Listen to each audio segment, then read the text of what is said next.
You're listening to Tara Lynn's A Geek Saga podcast. This episode features audio from a previously aired live video webcast.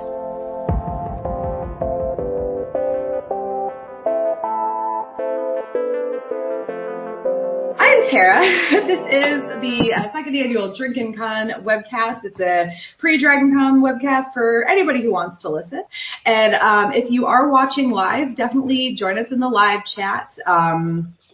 It's to the right of the actual YouTube video. You can just post as long as you're signed into YouTube. Other than that, so yeah, it's 2 weeks until Dragon Con about. I think we'll all be there in a week and a half. I know. Yay. When does everybody arrive? I'm on Wednesday. Got Thursday morning, crack of dawn. Yay.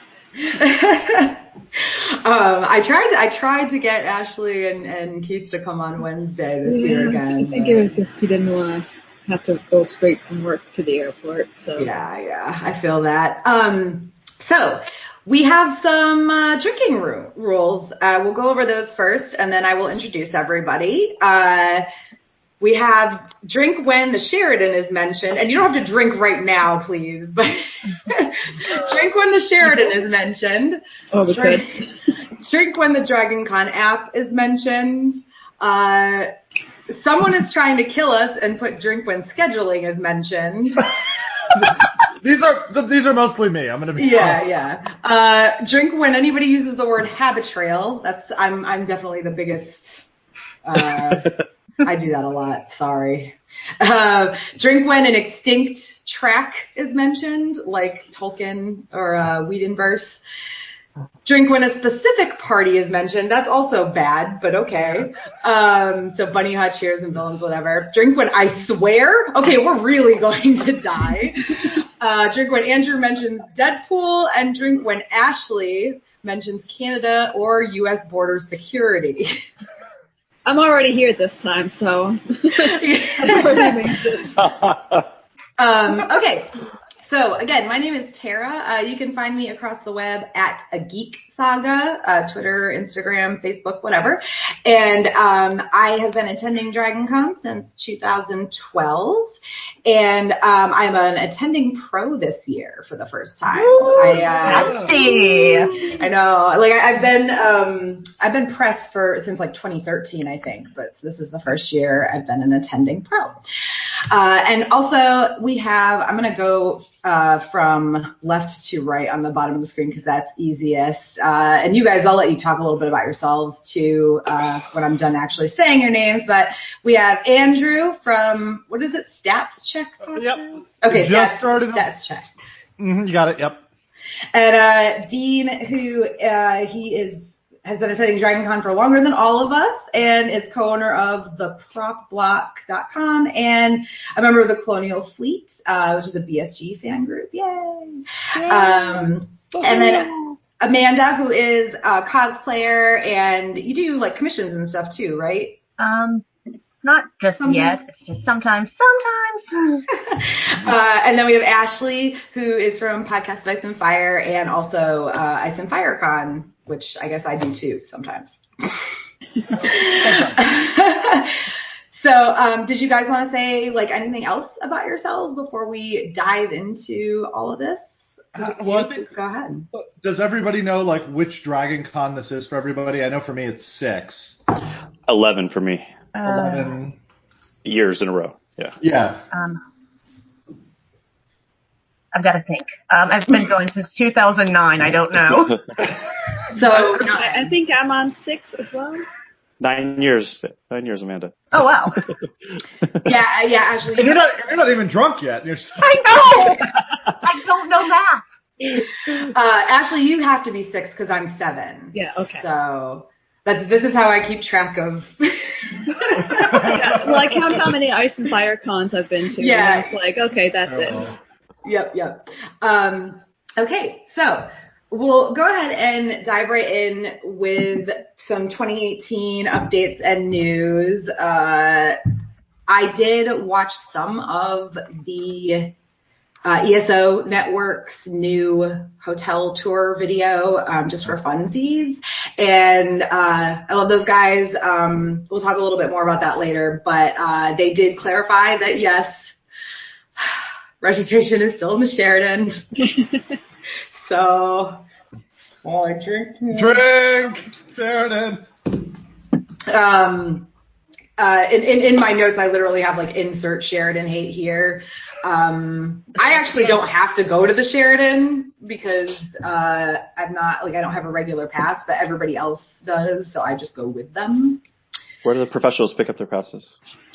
Yeah, I don't know. I think it's the Marriott. I'm pretty sure it's the Marriott. The press was in the Hyatt. So that's like where I've been getting mine. But yeah, I haven't actually gotten an email telling me where I need to pick it up, which seems a little bit odd.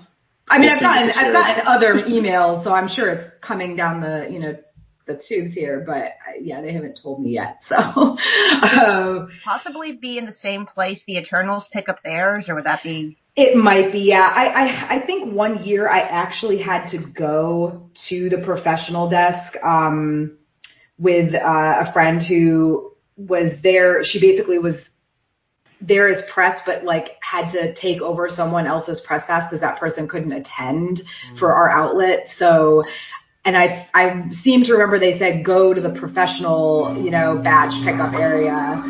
So, So yeah, pretty sure that's where it is, but I guess we'll see. So yeah, registration. I don't know. Is there any other news about that? Because other than that, it's sad face. It's still in the Sheraton. Yeah. I think the badges. I just heard on a podcast that I listened to today. There's ESO, which like Tara mentioned is really good, and there's another one, 50 Days of Dragon Con. They actually don't do 50 podcasts; they do like something like 30 usually.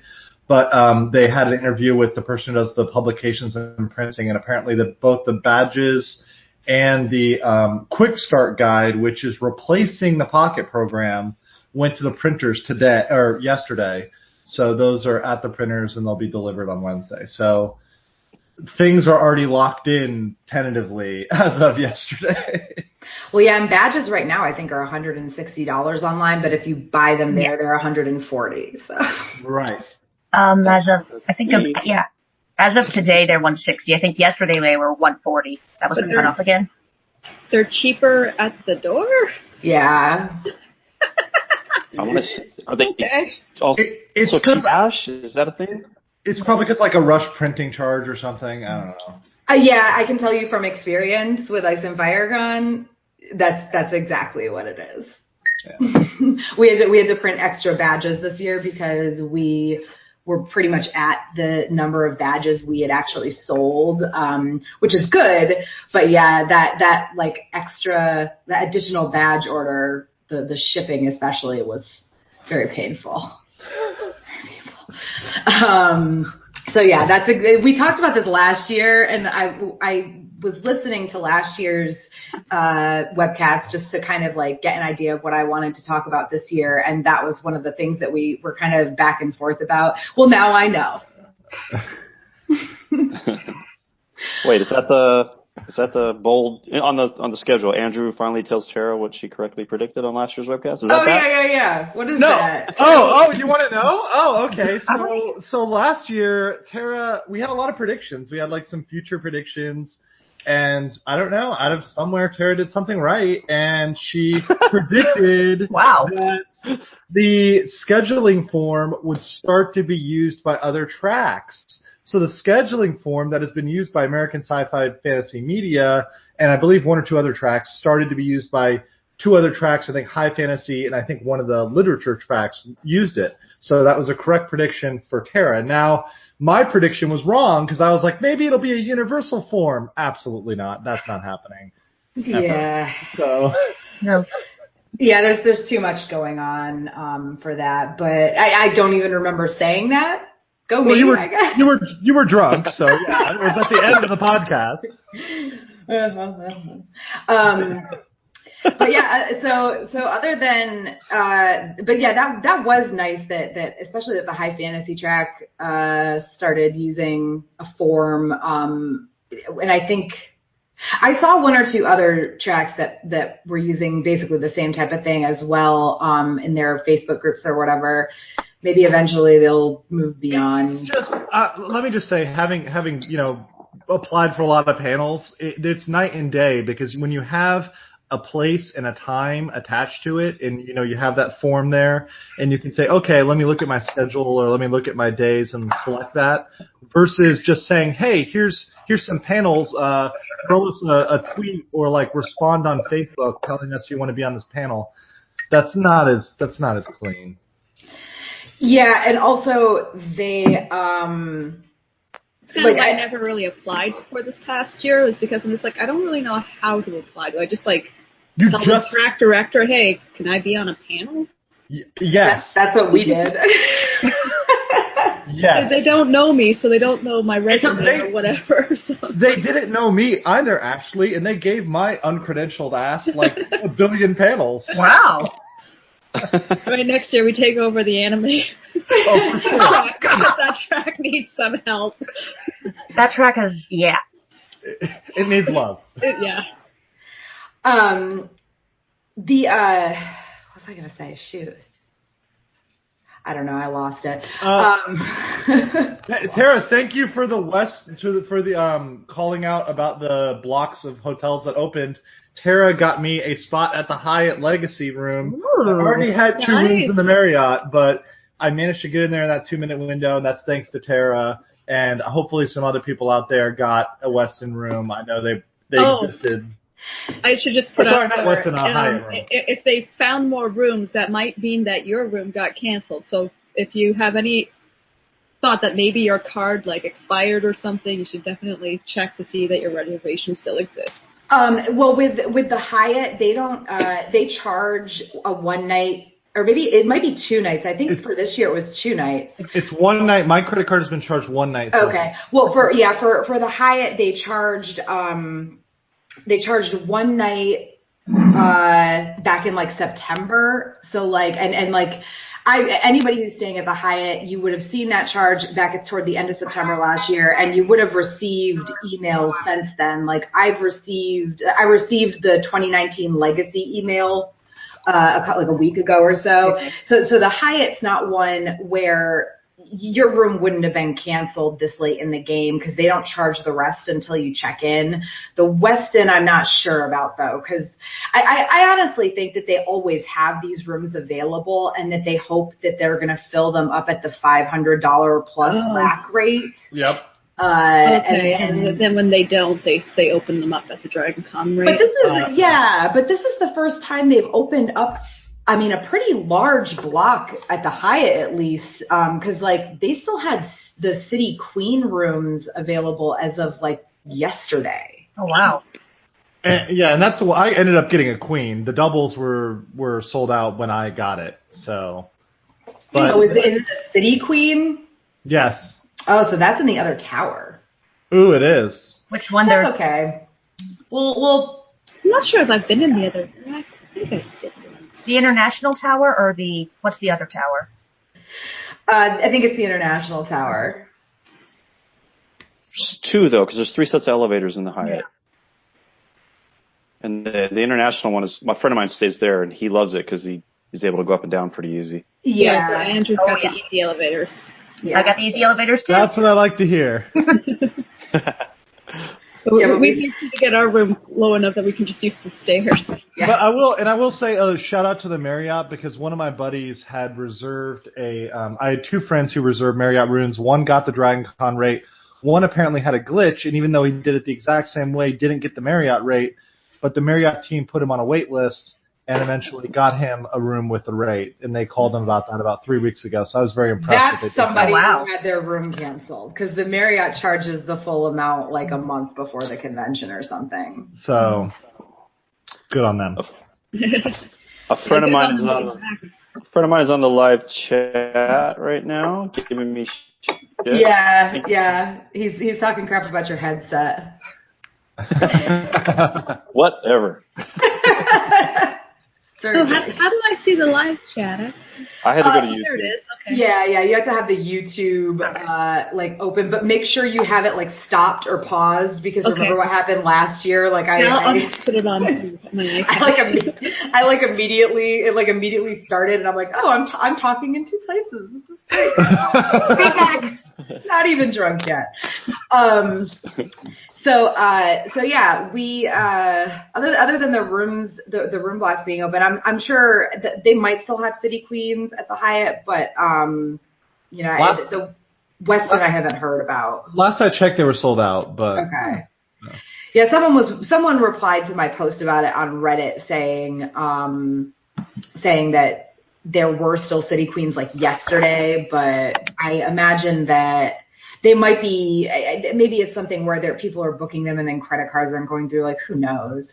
Other than that, one of the things that we were talking about is that the food court in the Peachtree Center is under construction. Yes. It is going to be called The Hub. I think that's the rebranding. The Hub? The Hub.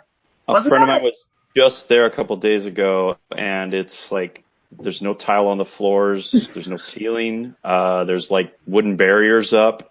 Wow. And they said they're going to be done, but I used to be in construction. I know that's very ambitious. If they do, I'll be very impressed. And the two statements were plenty of seating on one hand, and I had somebody else, and I swore I heard this somewhere. I might have been drunk, but I could have sworn that somebody was saying there would be even more seating.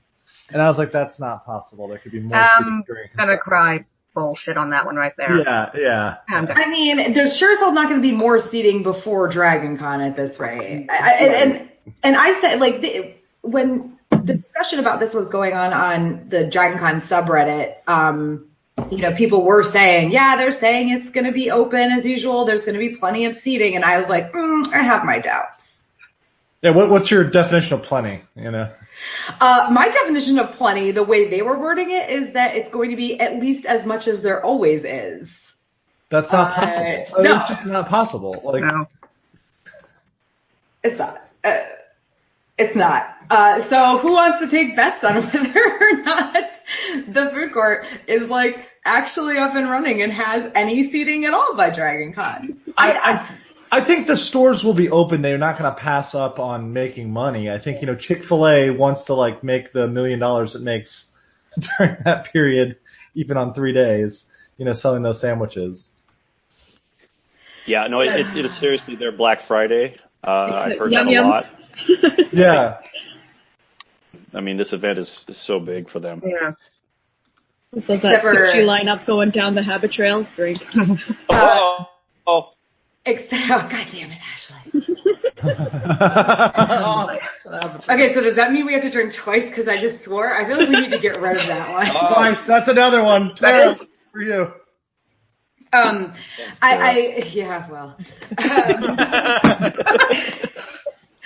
I will say, the pizza place, I want that pizza place to go away. There's a reason that pizza place never has a line.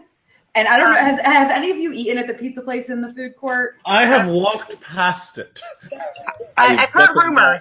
I don't know what you're even talking about, so no. I've heard rumors of food poisoning. Oh my God. Rumors. Oh. Yeah, it never has a line because it's fucking horrible. Not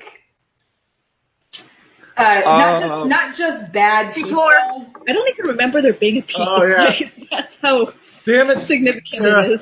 Yeah, we're getting rid of the Tara swearing rule. Let's be real.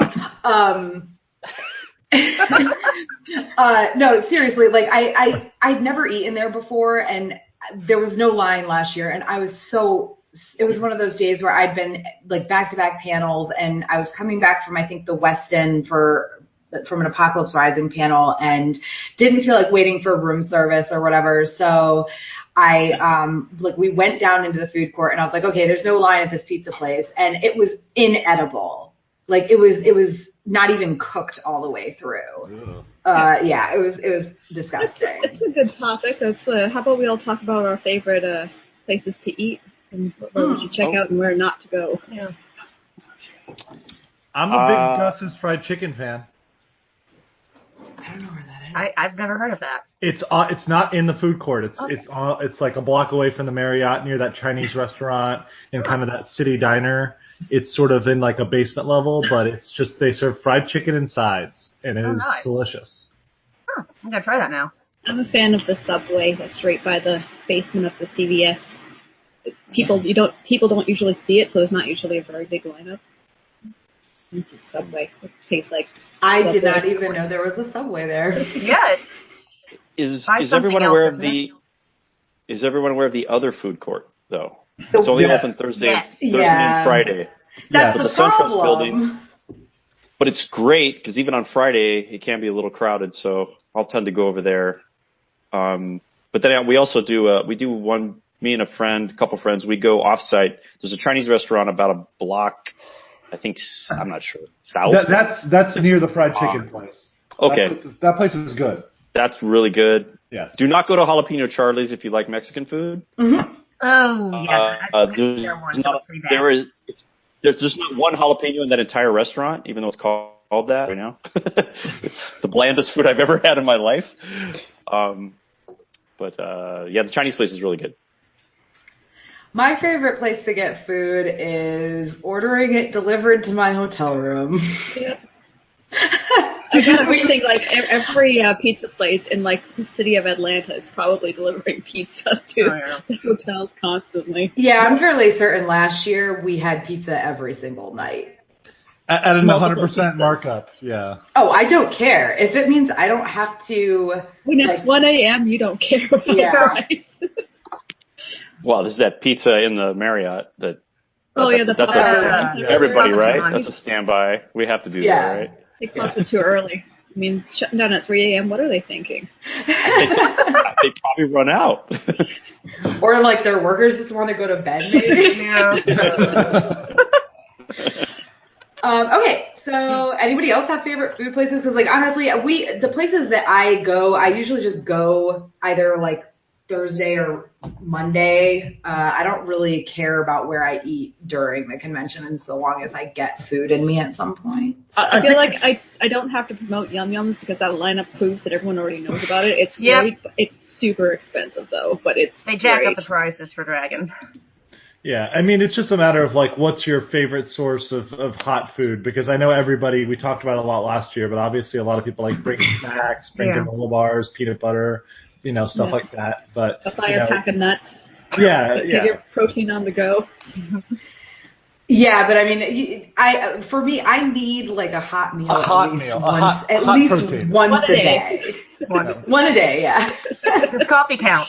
Yeah, so it's like the 4-1-1, right? Yeah. Well, I do there's two dinners I do every year. Thursday night is the Vortex with my group of friends. And then I also do another dinner with a website called Sci-Fi Hero. It's a Publix pub, or I'm not sure. Everybody confused about the grocery store, though. There's a Publix grocery store that's nearby. So we tend to get Ubered there because the guy thinks he knows where he's going. But really good pub. And they have but they have absinthe, which if you're a fan of absinthe, it's something I do every year because they like, I don't know, I call it a ritual, but they bring out the thing and they drip the water over the sugar cube. So, yeah, it's a lot of fun. Cool. But if you like pub food, Publix, really good. I'm seeing in the chat talking about the street meat. When Papa John's was closed at 3 a.m. and we had nowhere else to go, that's the savior. Out on Peachtree. Oh yeah. I don't want to do that thing where I interject like a personal story, but yes, I know exactly what you're talking about, even though I've never actually tried it. They have veggie dogs, which if you question what's in the hot dogs, you can always get the veggie dog. You should always question what's in the hot dog. Let's be real. All right. So other than food, just other like new stuff. Yeah. I just want to give a shout out to that time at the beginning of the year where for like 2 months the DragonCon website was being mined for Bitcoin by nobody knows who. Good time. Yeah. Go Russia. What is that? I don't know It was how like Bitcoin works that you can. Okay. it's like a script that somebody put in the back end of the website. Like it could have been a hacker, or it could have been a DragonCon volunteer or employee who just didn't care. Nobody knows. It's not. It doesn't hurt anybody who is going to the website. It's just it doesn't look good for the convention that their website security is that lax. You know, whether it's a volunteer. Well, what are you talking about? That website is great. It's so user friendly. You can find everything so easily. I think you need a drink for that, Ashley. That is not nice. Oh my God, Ashley throwing shade. That's the actual drinking game rule. She's so nice usually. When she's in Canada. Oh yeah. No, the Canada answer. So the other thing that is like that I didn't know about until recently was that a good portion of the 10th floor of the Marriott is going to be taken up by what they're calling, I think they're calling it Volunteer Village. It's basically like a con suite / lounge for the volunteers. So it's not going to be the whole 10th floor, but from what I'm hearing, I mean, DragonCon has like 2,500 plus volunteers, and the only number I heard was that they are trying to have it big enough that 10% of the volunteers can be up there at any one time. So I'm going to guess that there's going to be pretty limited accessibility on the 10th floor of the Marriott versus like previous years. Since they stopped letting people take photos up there, it's just kind of like a chill space anyway. I don't think they only did that for like a year though. I think this has got to be a reaction for the chair incident. Yeah. This year and getting more eyes up on that level. So if you have, let's say 10% of the people chilling up there at any given time, no one's going to throw a chair. Yeah. Mm-hmm. Was it that floor that it happened from? Yeah. Mm-hmm. Yeah. Went up the balcony, right? I thought it was off of but it was still on the 10th floor. Yeah. But I thought it wasn't into the building. I thought it was outside of the building. It was onto the smoking area. Yeah, correct. People, anyways. I know there's some floors there. I don't remember what you're talking about. And this is why we can't have nice things. Exactly. Right. Yeah.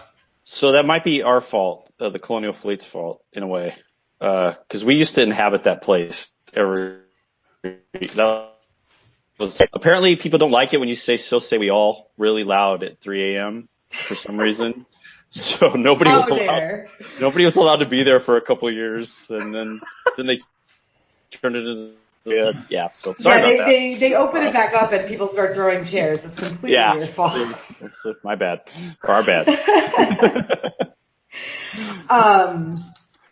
Other than the 10th floor nonsense, the probably big-ish news this year is that there's a new Fantasy Lit track director.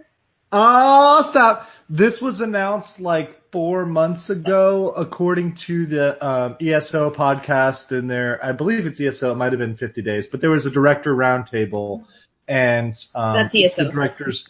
Yeah, I believe it was ESO, and they mentioned when they were interviewing her, it's like, what was your experience? How did you come on?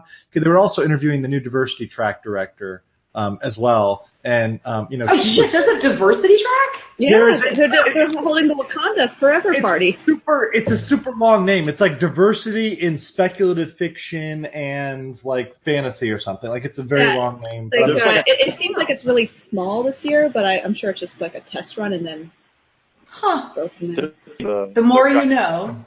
Yeah, so the track director, Jarvis, seemed like he had a lot of programming, a lot of help from other people. But on Fantasy Lit, it seems like this is very much a last-second thing, and the track director seemed like her area of expertise was outside of Fantasy Lit. I mean, she admitted this herself. She was used to run the Wheel of Time.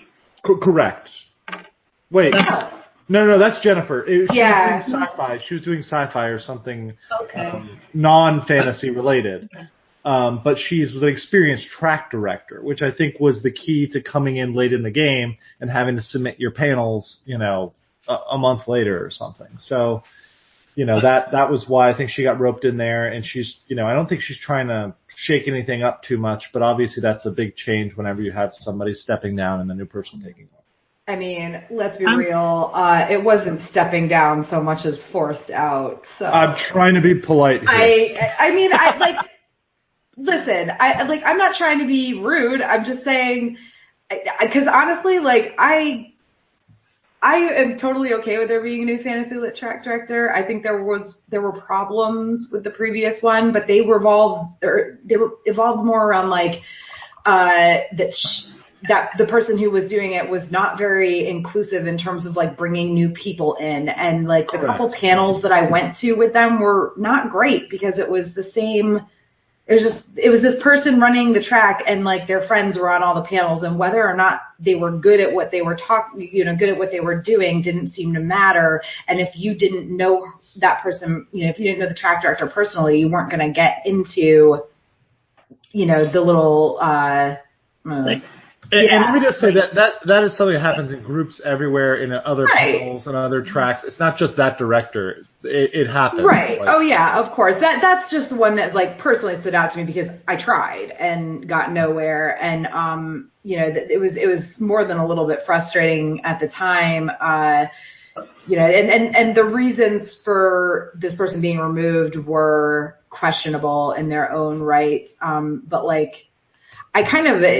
I guess the fantasy lit track isn't going to go away unless they really, really need to get rid of a track and they merge it with high fantasy. But that's what I was talking about. The only difference between high fantasy and I don't even know the difference because it's because Tolkien doesn't want to have to share that much. They'll share with Thrones and similar things, but if you say that we're going to share with Pern, we're going to share with everything else, then I mean it's large, so just kind of diverse it a bit so that's it's there's so much fantasy lit out there. Right. I get that, but I mean some of the things that are in high fantasy, like the Kingkiller Chronicle, they don't have a TV show or anything yet, so it's kind of what makes them high fantasy track material versus fantasy lit track material. You know what I'm saying?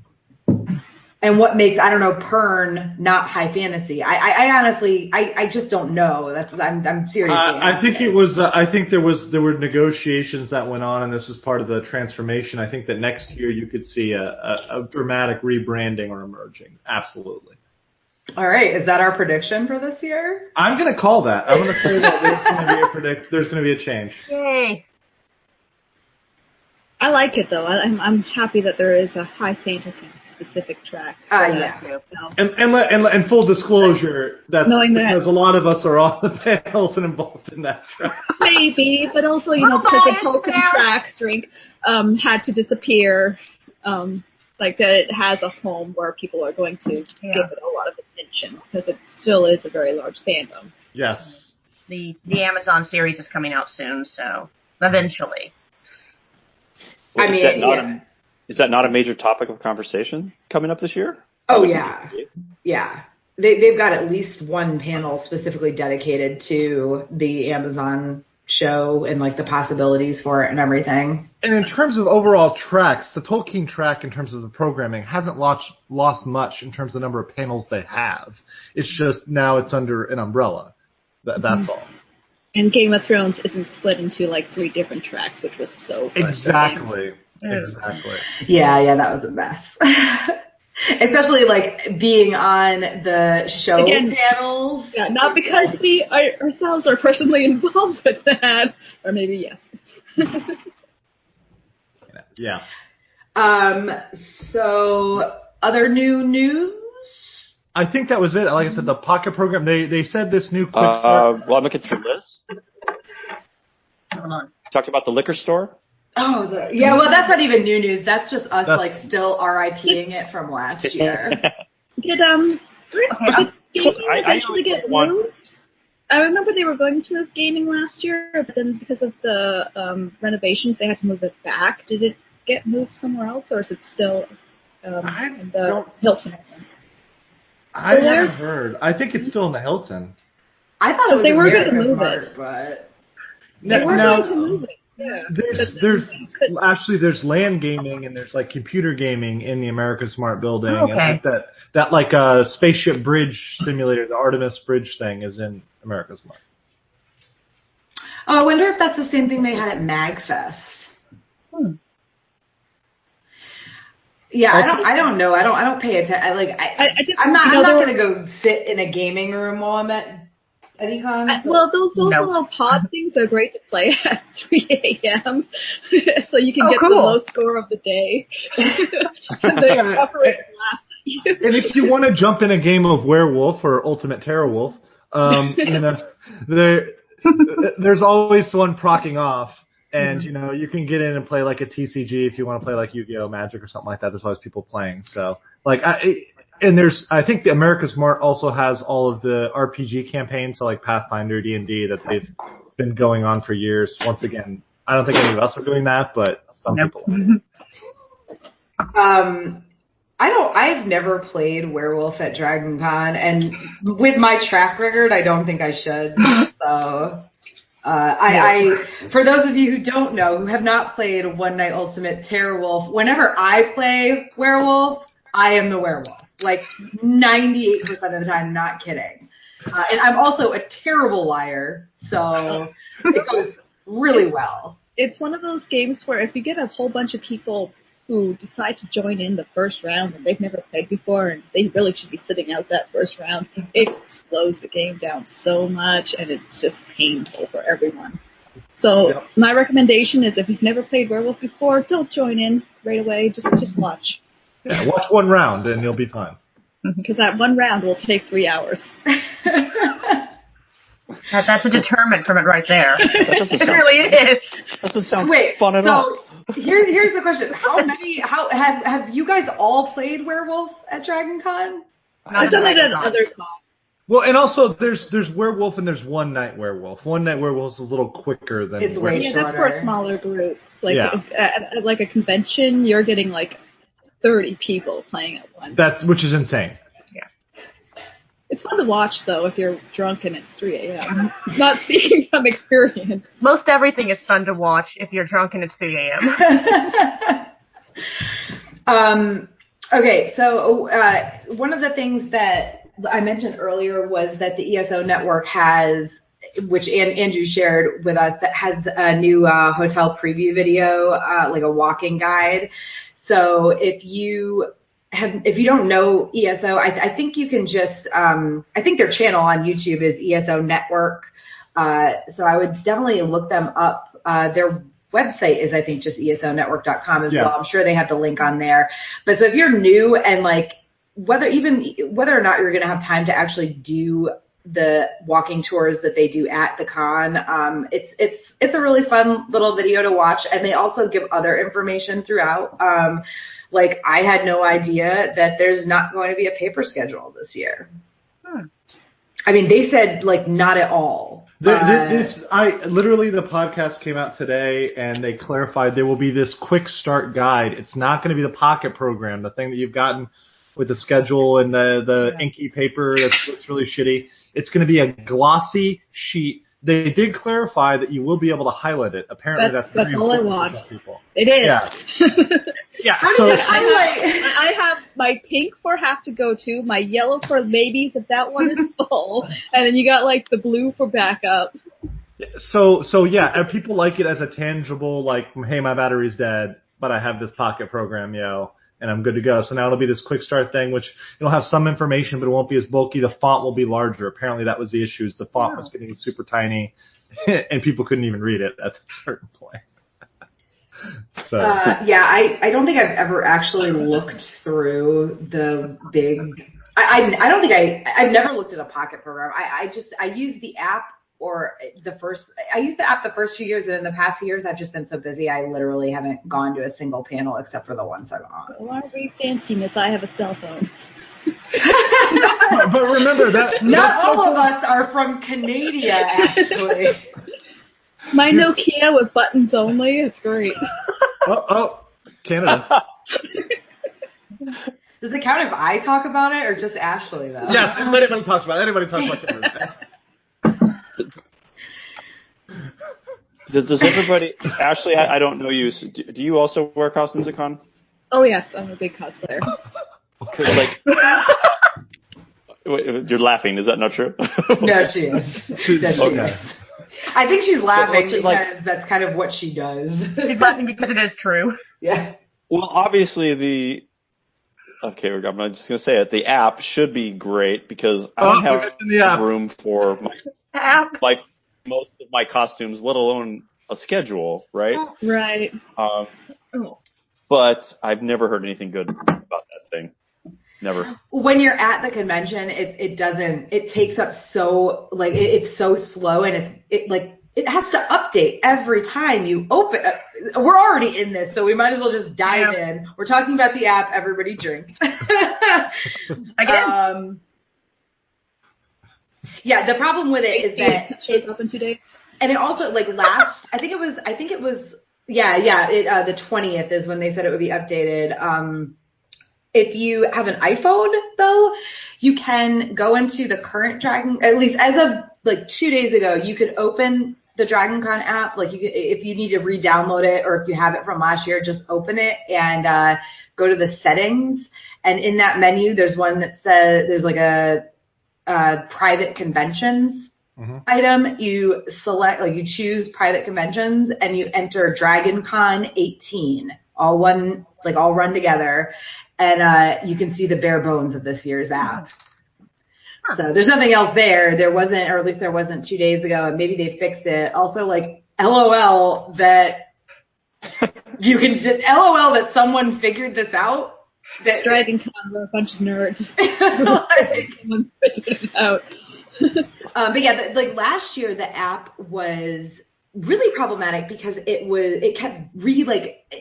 kept downloading a shit ton of data. And for some people, like, it was like, they were like looking at the data that their phone was using, and it was like, they could tell that the app was affecting it. Like, I did it and I could tell, so I deleted the app. I never even bothered with it or opened it, after the first time, when it first was released. And like somebody posted on the subreddit, like, hey, just FYI, this thing is a mess right now. Like, it just keeps downloading. Yeah. But also, once you're at the convention, there's not really internet access unless you're paying for it in most places. And in some places, there's not even cell phone access. Or if there is, it's very slow, because there's so many people. So the app is just, it's too clunky. It doesn't work the way it should, sadly. What is it downloading? I mean, isn't it just I don't know. I've never downloaded. Is it just a schedule? There are changes daily. There's almost always room changes daily, right? So you're going to get those once every 12 hours, once every 24 hours, no matter what. And that was even back in the day when there was paper.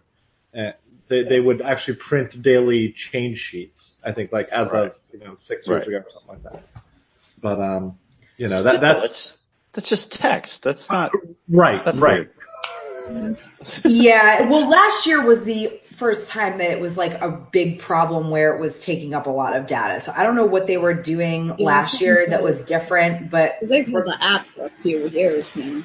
But regardless, there is a ton of information. Like, they have the whole guest list on there, and every track and every schedule and maps. Yes. Yeah. So it's so much stuff that, like, with the very little cell phone service that's available for the most part down there, it's kind of at DragonCon. It's kind of like, I don't know. I totally am all for them going like mostly paperless, but if they're going to do that, they need a better website and a better app. Well, to be clear, they will not be paperless because they're still going to print apparently 50,000 of these quick start guides. So you're still going to have something in print that they're going to print. What about the other, like, supposedly 20,000+ people? Oops. We'll just go back to what about the supposed extra seating? Right. Yeah. This is like the shade cast. Listen, we're not drinking. We're sipping tea. I love DragonCon so much. I do. Yeah. I do. But there are a lot of things that they can improve upon. Just saying. Just get a web designer, please. Just accept yourself. There are people who want to volunteer their services for that, by the way, and they just don't want to do it, and they like their website the way it is. Okay. Good old boys club. So yeah, the 20th though is when the schedule is, the app is supposed to be like actually available. The schedule, God only knows. Like I said, technically they should all have their schedules posted because they had to have them submitted by yesterday for printing, but only a few. I think Tara put up a couple here, and like ASFFM and High Fantasy schedules put up in the Facebook group. Star Wars Apocalypse Rising put it up on the website. You know, I didn't know there's a couple others that have like posted it to their websites, but there's no conjoined schedule yet. And I don't think, Tara, correct me if I'm wrong, you're more active in Reddit, but you haven't seen a crowdsourced schedule this year, right? No, I don't know. I don't remember who did it last year, like who started it. I mean, but there hasn't been one. And I mean, last year we did this webcast, I think on the 20th. So yeah, the fact that there isn't one yet means there probably isn't going to be. And like then, you know, and then there's things like High Fantasy. I don't even know if it's a schedule so much as it's a list of panels. Yeah, it's a panel list. Yeah. So I don't think there's even times on that, but there is a post, or there was. I don't know if the panelist application is still open. That did have, I think, some times on it, but. And to be fair, Tara, correct me if I'm wrong. You're on the most panels. Well, I think we tie this year, but like. All the panels have gotten back to you, right? With like times and places where they are. Oh, I think there's a schedule on that. Mine, yes. I've had my schedule for weeks because as an attending pro, I actually they email me my schedule. So like I've had mine for a while. Cause that's a one plus about like being an attending pro. Last year, because I was still press, they didn't have any, the different track directors had no way to track, what I was doing. So I was noting, hey, like, I want to, like, I'm interested in these panels, but like, I am busy at these times, and like, people weren't paying attention to that. So I ended up double booked like 3 times, and I felt really bad, but I had to turn around and say, hey, I'm sorry, but like, I already had something scheduled for this time. I can't do this. It was like, I think it was once with Apocalypse Rising and twice with American Sci-Fi Fantasy Media, because I had already had High Fantasy stuff scheduled. So it's like, it's nice now that they track what I'm doing and they know when I'm busy and when I'm not. But yeah, I don't know if all of the tracks have actually gotten their stuff out though, because I know some people, Ashley being one of them, who applied to be panelists who haven't heard back yet, maybe? I think that email was, you're not on the track, but we're trying to be super nice telling you that, so we're making it super vague, and you just kind of have to infer you're not on the track. I think it was a rejection email that I couldn't tell whether or not it was a rejection email. You sent me the email, and somebody else who applied for panels of the same track also copied and pasted the email to me, and I couldn't tell. I would have assumed that by reading that it meant they were still trying to figure out who was going on what panel. And I'm not going to say who it is, but for this particular track, there hasn't been like a schedule posted with like, times and panelists and everything. So who knows? And once again, every track is different in how panelists are dealt with and how the selection process goes and what happens. I mean, with certain panels, if there's flexibility. I mean, even last year, I got pulled up onto a panel with like a low notice. You did not get pulled up onto a panel, Andrew. You just walked up onto the panel. That's the one I think you're talking about. It's like, okay, when Amin does the Game of Thrones panel at Anime North, and I sit in the front row, and he's just like, that blonde girl there, what's she asking? And then I just kind of keep interjecting every 5 seconds. know me. Yeah, no. Last year, several of our mutual friends and myself were on a panel, and Andrew just showed up and sat down on the panel. Like, it was great. Like, it went well. I was in Jorah Mormont cosplay, so it's very appropriate that I insert myself in inappropriate situations. There you go. I'm not sure how that's supposed to work. Oh, Jorah. Did you get friend zoned? Exactly. Yes, by Chloe and I. Okay, so other than like the schedule stuff, other like this isn't even we're beyond like news, what nonsense, but photo shoots. Like somebody actually asked me, oh, where do I go for like where do I find all these photo shoots? Everybody's always part of these photo shoots, and I don't know what's going on. And it's just go to facebook.com/groups/deconphotos. And I will say, there's the big announcement for that was like the large superhero photo shoots were canceled, but they are back on. Oh wow! They got worked out with Dragon Con, and they found a time to do them, and they're going to be in the evening, and they're actually going to have people lighting them for them. Oh, that's really cool. So the large superhero photo shoots, they were canceled. A lot of people were upset about that, but they found a way to make it work. So they are back on. Do any of you guys do photo shoots? Because I don't really. you do sometimes, Tara. I wandered into the Hardy Ivy one. Yeah, that's a photo shoot. That counts 2 as a years photo shoot. ago. 2 years ago. Just because you're drunk. No, that one was one where I wasn't going to do it, and then like I had a thirsty costume, so I was like, sure. Last year I went to it, but like I wasn't part of it because I wasn't in a Game of Thrones costume, and I also was hungover and I just didn't feel like being out there at all. So you were pretty much Cersei. Yeah, but dressed as Poison Ivy. I was there. But I was a mermaid, so I got all the Merlin conspiracy photos. Yeah. I mean, Amanda, you used to do a bunch of photo shoots. Do you still, or? I don't do as many as I used to. I still do some. I do the Game of Thrones one. So. The big one? Yes, the big one. Yeah. I do the Game of Thrones one. I'm doing I don't know where it is this year. I've got to check Facebook again. I'm doing the Hobbit one because of the Bilbo Baggins dressing gown I made. Oh, yeah, I've seen pictures. It looks very good. Yes. Yeah, I've done the Game of Thrones one a couple times, and then, of course, I do the Fleet every year. Yeah, that one is it's hard to get up. Yes, thank you. Every year I'm like, I want to go to this. It's like 9 or 10 a.m.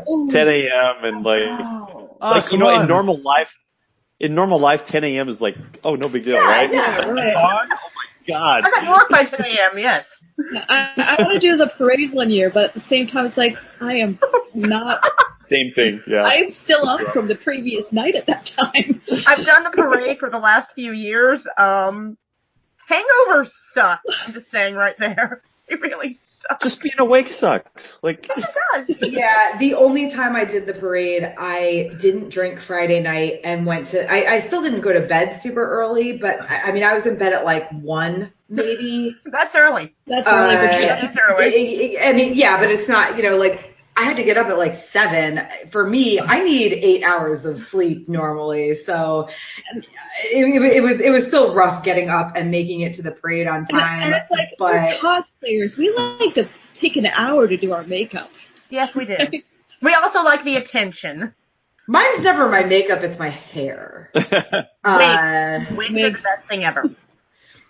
Right. Well, back in the day when my hair was like darker, a little bit darker blonde, I just I put in extensions for Cersei. So, but yeah, the parade and the Game of Thrones, the big like Game of Thrones photo shoot, 2013 was the only year I did the parade, and the last year I went to the big Game of Thrones photo shoot. So,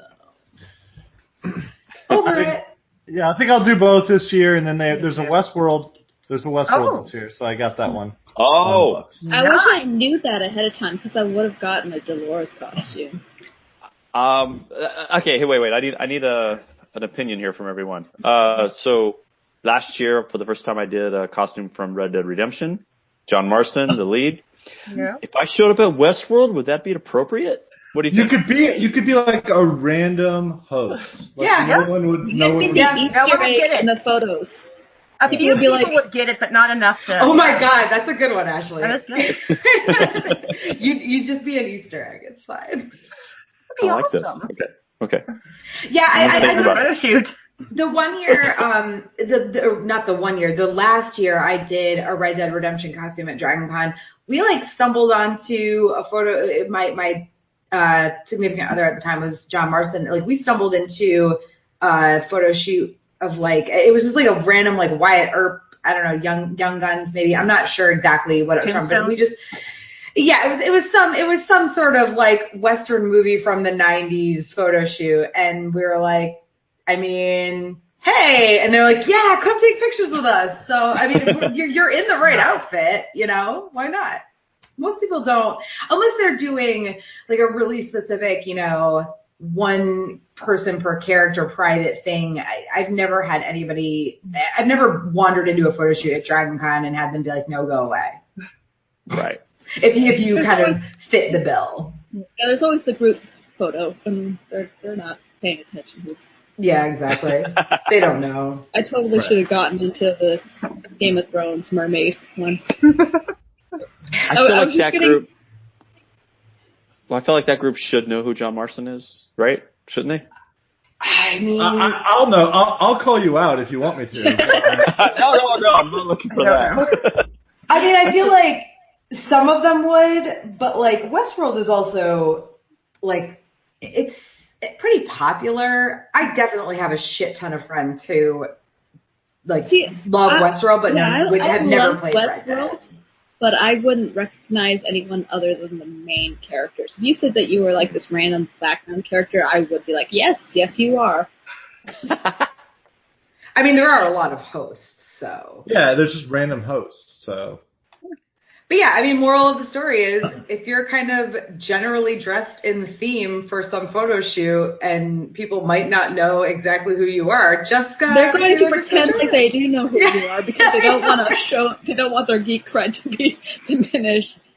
They'll be yes, that character, I remember him. I'm hardcore now. See, wait, what?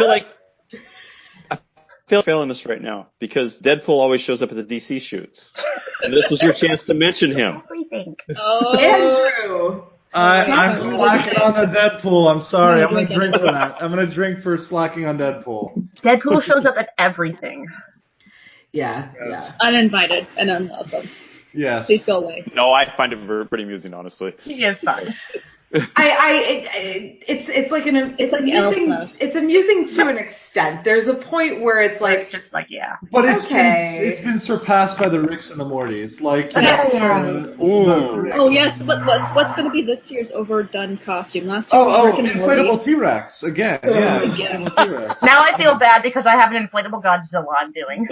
Oh, yeah, but inflatable T-Rex is a little more. Okay. Yeah. Also, I'm fairly certain because I was around you at Ice and Firecon. I'm fairly certain that your inflatable costume doesn't stink up to high heaven. God no! Oh God no! That thing gets Febrezed every time. Yeah. Yeah.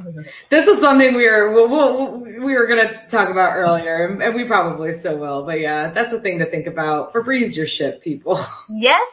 Yep.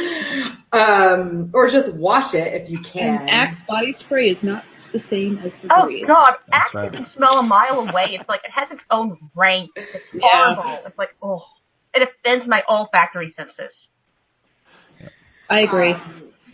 So Febreze does work. Yeah. So other stuff that we talked about last year, just that's good to touch on. Avoid con crud.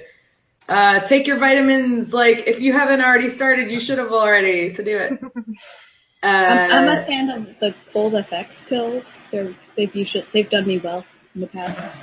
Yeah, I do a combination of vitamin C chewables and multivitamins, which added together give me 900% of my vitamin C and 110% of zinc and over 100% of vitamin D. So that was a lifesaver the past couple years, both at Dragon Con and at like other conventions too, as in FireCon especially. So yeah, get on your vitamin regimen immediately if you haven't already. You're doing better than me. I started at the con. Whenever liquor's around. The real issue is if you're currently taking vitamins and you come to the con, then you just stop all of a sudden. So your levels drop, and then you tank yourself with alcohol, and you're really in the dirt. But that's because I used to pack them. Yeah, I bring them. I used to work night shift a lot, so a big one for me has always been bringing vitamin E. I mean, I know it's the sunshine one, but I've always felt that it like gives me a pick me up. It's like morning after a hangover. It helps me, you know, get the it's sunny out. I'm good to go. Yeah, I brought mine last year, and I took them. I sporadically. I think I took them every other day, so it was like good enough, you know. At least you took them. That's the good thing. Right. Yeah. Other like big things. Hand sanitizer, like to carry with you, preferably. Personally, I don't wash your hands whenever you have the. Yeah, I don't like hand sanitizer. I'll just go into the bathrooms, like in the hotels when I'm like out and about, just to wash my hands. Yeah. If your hands feel gross, that's probably a sign to just run them. They are gross. Don't touch your face.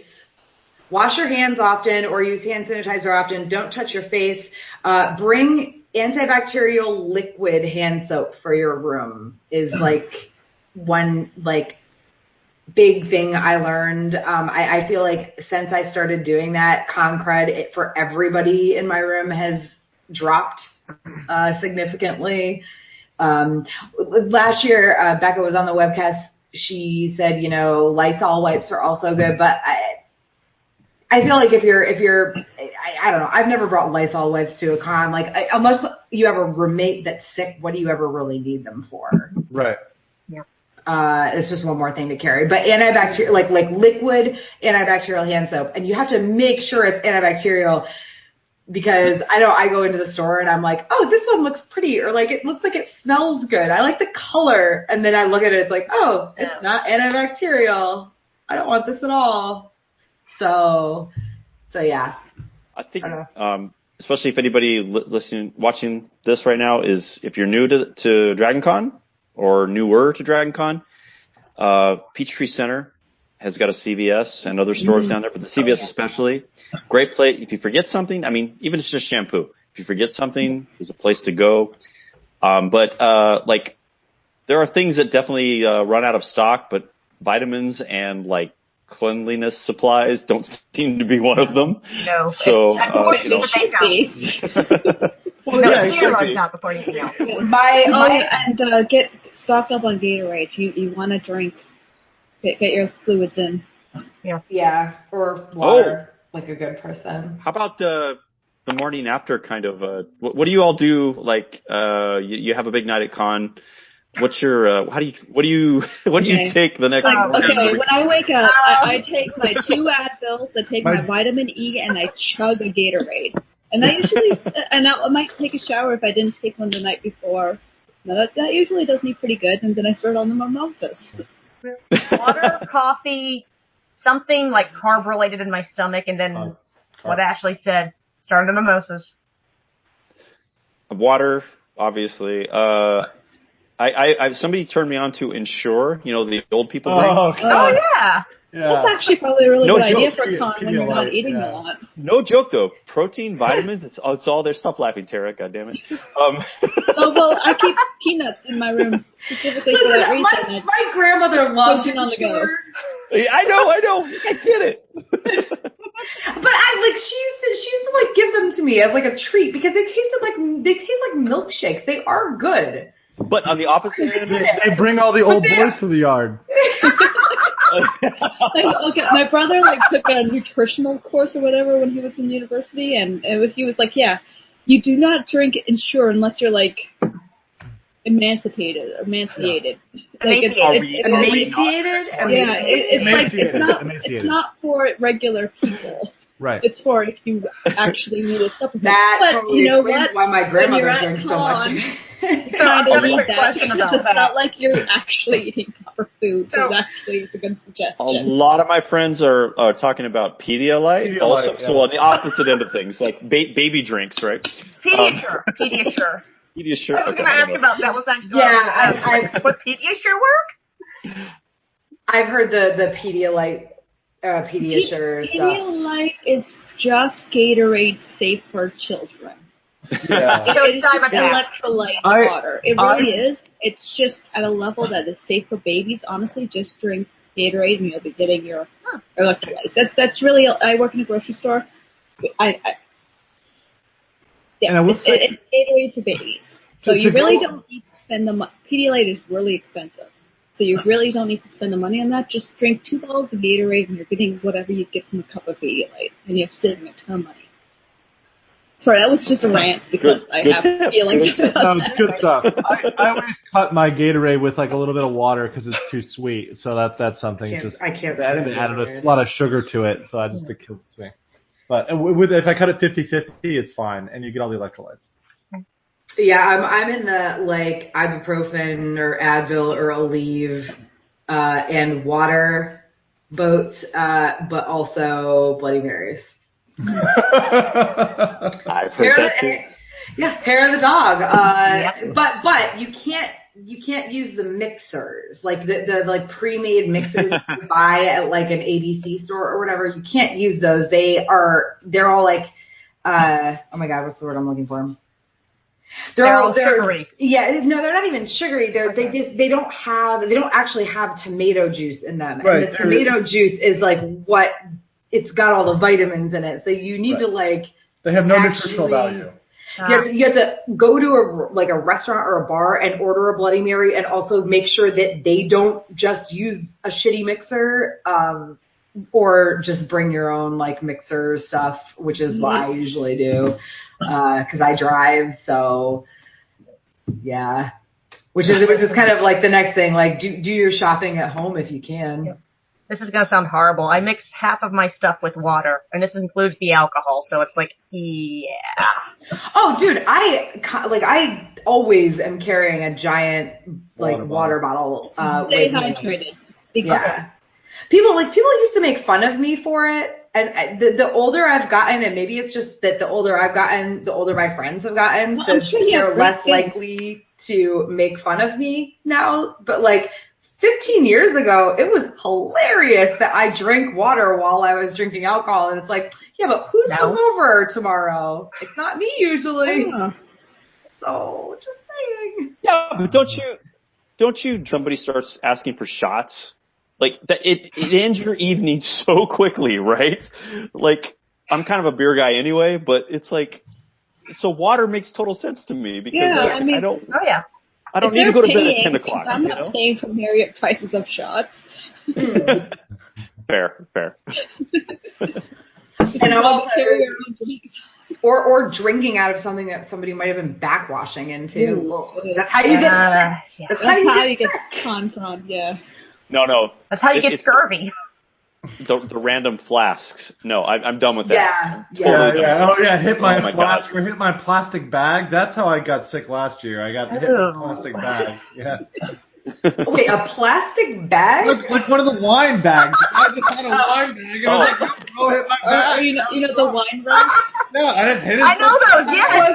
Was it Josh with somebody? his backpack. Was it somebody you you knew? It was not somebody you knew. I was with Okay. people you know, but we're not going to disclose that because they hit the bag too, and I'm not going to shame them.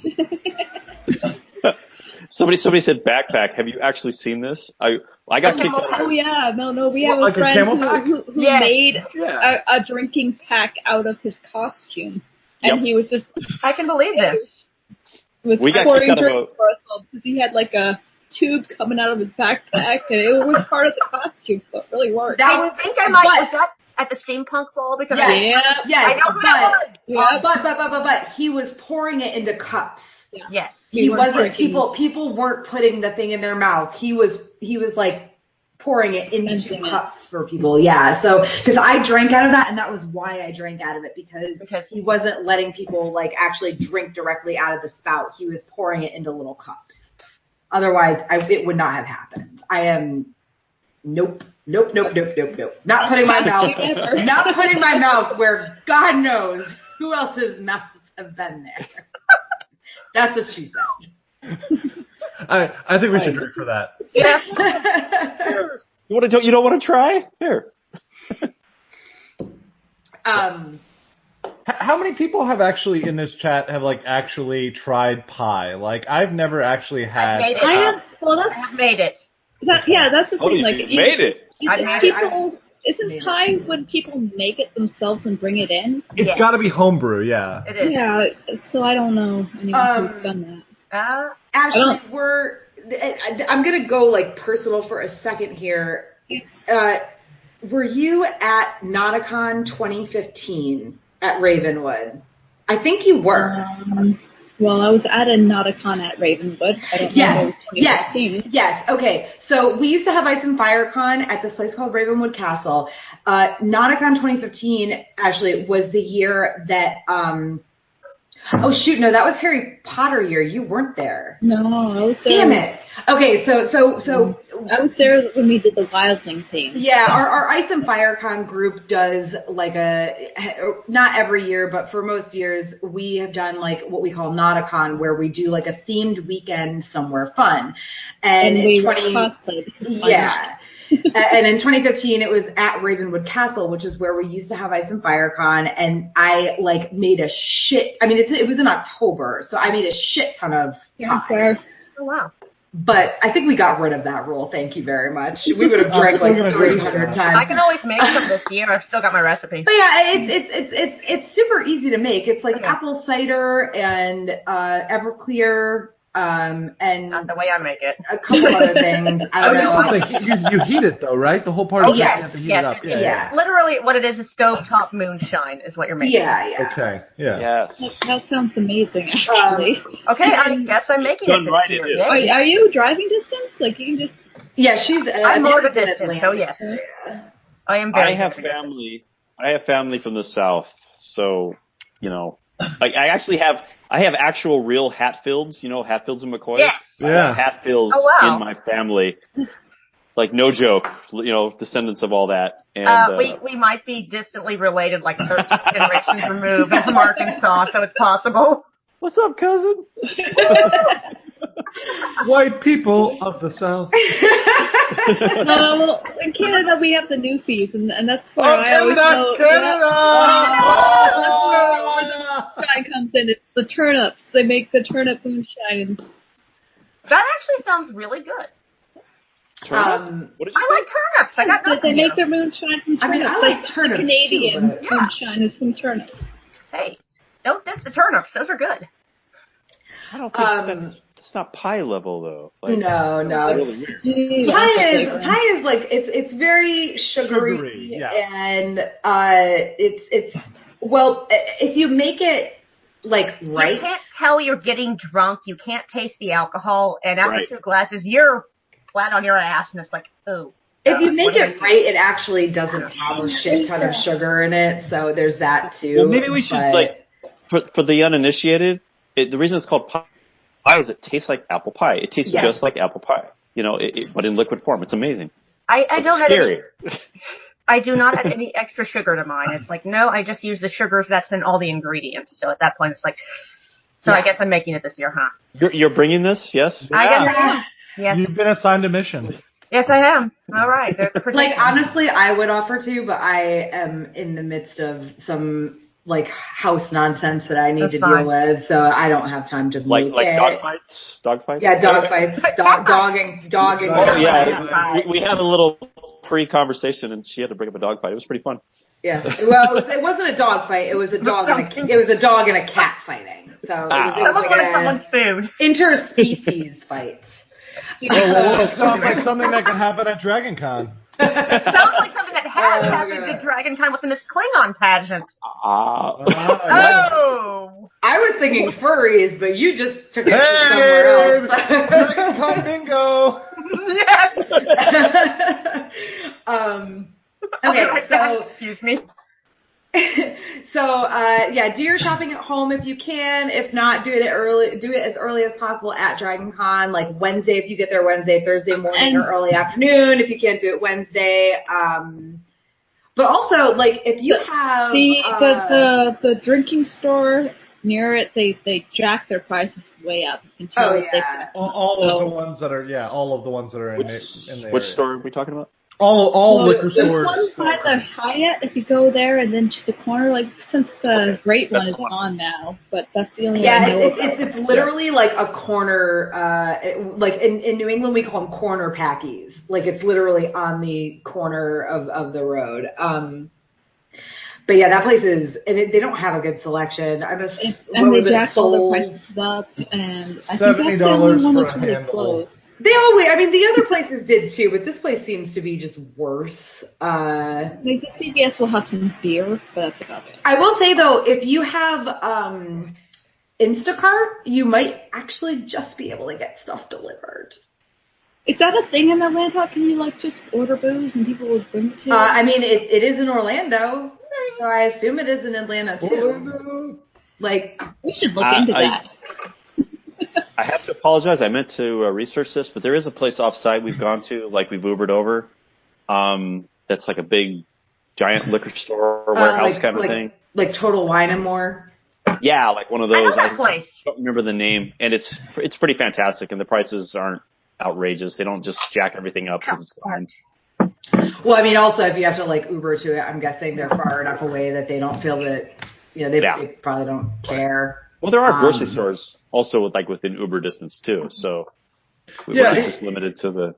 Really, the danger is walking distance. Walking distance, things will be increased in price, except for CVS, which will be sold out as Thursday night. Well, Thursday last year. The beer is gone on Thursday. Yeah. Get That's in there Wednesday, Thursday, otherwise it's gone. That's actually worth talking about, though. Like, there is actually a safety factor walking around Atlanta with, bags of beer or booze in your hands. Or just in general, honestly, let's be honest. Yeah, the CVS is right next to the Hyatt, so you're pretty okay there, but, you don't want to start going off-site. No. Right. Yeah. At night especially. And the police are told about, conventioners. They've been, like, hey, there's this convention going on. They might have fake guns, so maybe not shoot them on site. Well, like we do the fleet does our big party every year offsite at Sidebar. But you're walking out of there at 2 a.m. Hopefully you're Ubering, but sometimes we walk back. I've had that happen. And there are people out there that want to sell you illegal substances, we'll say.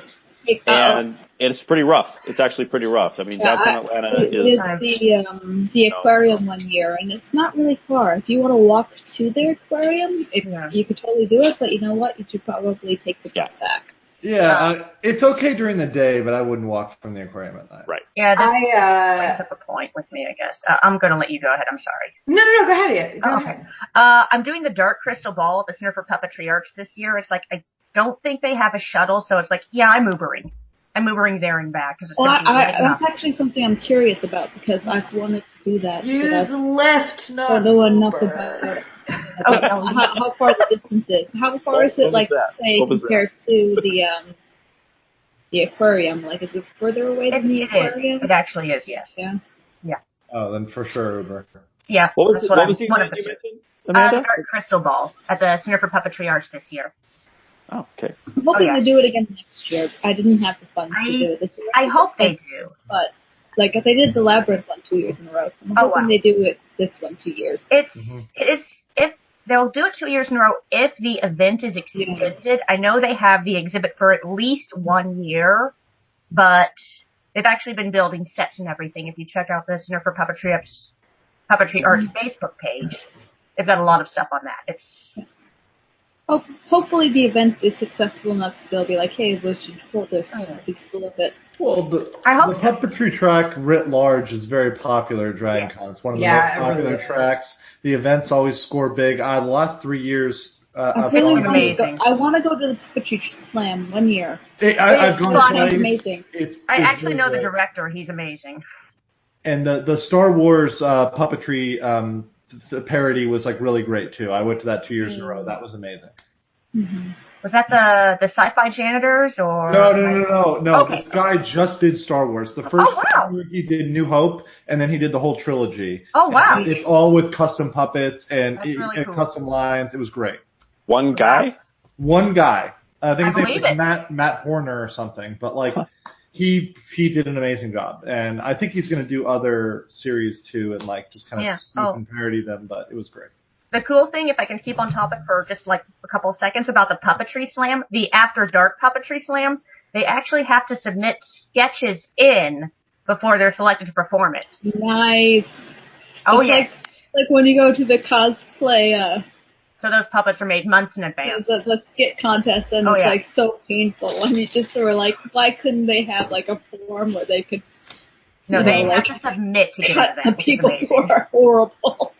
This is why I just do walk-ons. There's so much bad okay, like Masquerade, you're just walking on, but for the skit contest, it can be really difficult. Like really. I feel like I'm a bad person saying that, but you know what? It's okay. It's okay. You feel my pain. You feel it. Actually, I do. On Otakon, they required them to be pre-recorded.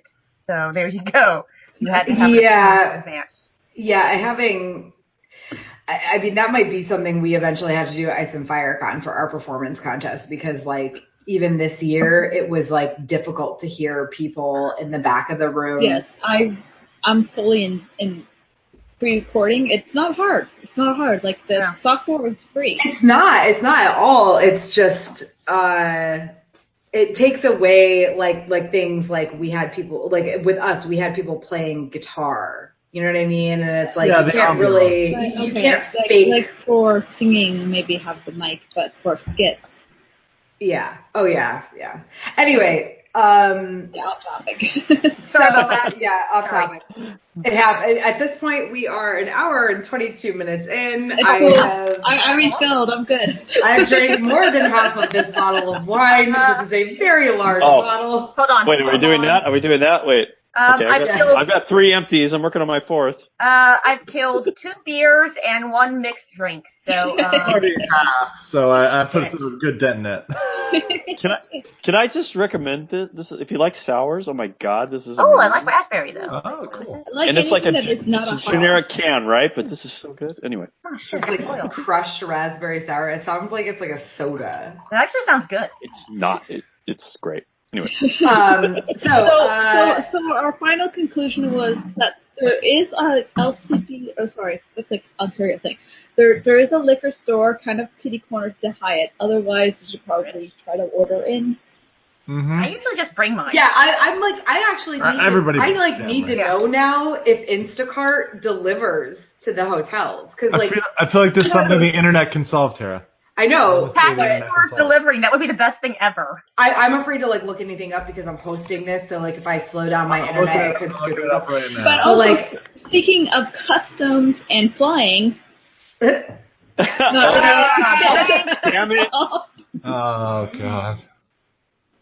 On your not in your carry-on, but in your packed luggage that goes into the cargo, you are allowed to bring liquor. So really, just if you can weigh your bag and it's not weighing too much. If it's not open, it can't be open. If the card is in Atlanta, Tara, you're good. That's assuming TSA doesn't open your bag, though, right? Well, it's in Atlanta. That's open they it, deliver but to they the hotel. won't take it out. Like it's legal to fly it as long as it's closed and you're not as long as over it's the weight limits. You're good. Yeah, as long as it's sealed, you're fine. What if it breaks in your bag? Well, that's why you should probably put it in a bag. Then bring like vodka. Vodka Bubble doesn't wrap. stain. Yes, but you can I've smell the reek of it. Yeah, I've transported liquor before in like checked Any baggage. liquids I put in a bag. I do not trust that. My It's cat also peed in my suitcase once. I got to my con. I opened my suitcase and I was like, holy shit. My cat peed in here. I was not even touch it. It was not a good day. I had to wash all my costumes in the bathtub and hang it up over the blower thingy. Yeah, I know what you're vent. talking. Yeah, your cat peed on your costume, and you have to hang it up over the shower rack. Yeah. Oh God. Yeah. I never can get the smell out, no matter how much you try. I'm working on a vinyl-based costume right now, and my cat is interested in it, and I'm super freaking out. Yeah, don't let it claw. Yeah, Okay. Every pinhole shows. Yeah, like, right? I'm freaking Well, out. yeah, if you, vinyl or leather or pleather, if you sew one hole in it, it's going to stay permanently. Right. Yep. But and if your cat pees on it, the good thing is you can actually use Lysol wipes, get it off, and then I'm serious on this. I've done it. Funny topic. Full circle. I'm sorry. No, sorry. Full circle, Lysol wipes. But you can use a Lysol wipe on full vinyl and it'll get it out. The smell, anyway. So, I don't know if you've got this yet, but like, I always reference Battlestar Galactica, because that's my thing. But, I like Battlestar. We need more Battlestar. The flight suits, we learned this from the show, and this is what we do for our flight suits. They do a mixture of vodka and water, and that's what you spray into the suits to destinkify them. That's actually what I drink. So. Yeah, but it's great, because it kills the germs, because it's alcohol, but it doesn't smell. So, yeah, and it would evaporate really fast, too. So Exactly. Maybe do that instead of Febreze. Does that work better than the Febreze in your costume? Alcohol will actually get rid of the stench and the sweat smell. Not it the actually stain. kills germs. Yeah. It legitimately kills germs. Right, so. You're sanitizing, but Febreze is better at odor elimination. Yes. Yeah. But I think that's is it just a cover up though? No. Febreze was actually that. I read a really good article on it. It really was developed for space flight to like completely kill the odor, like to neutralize. Yeah.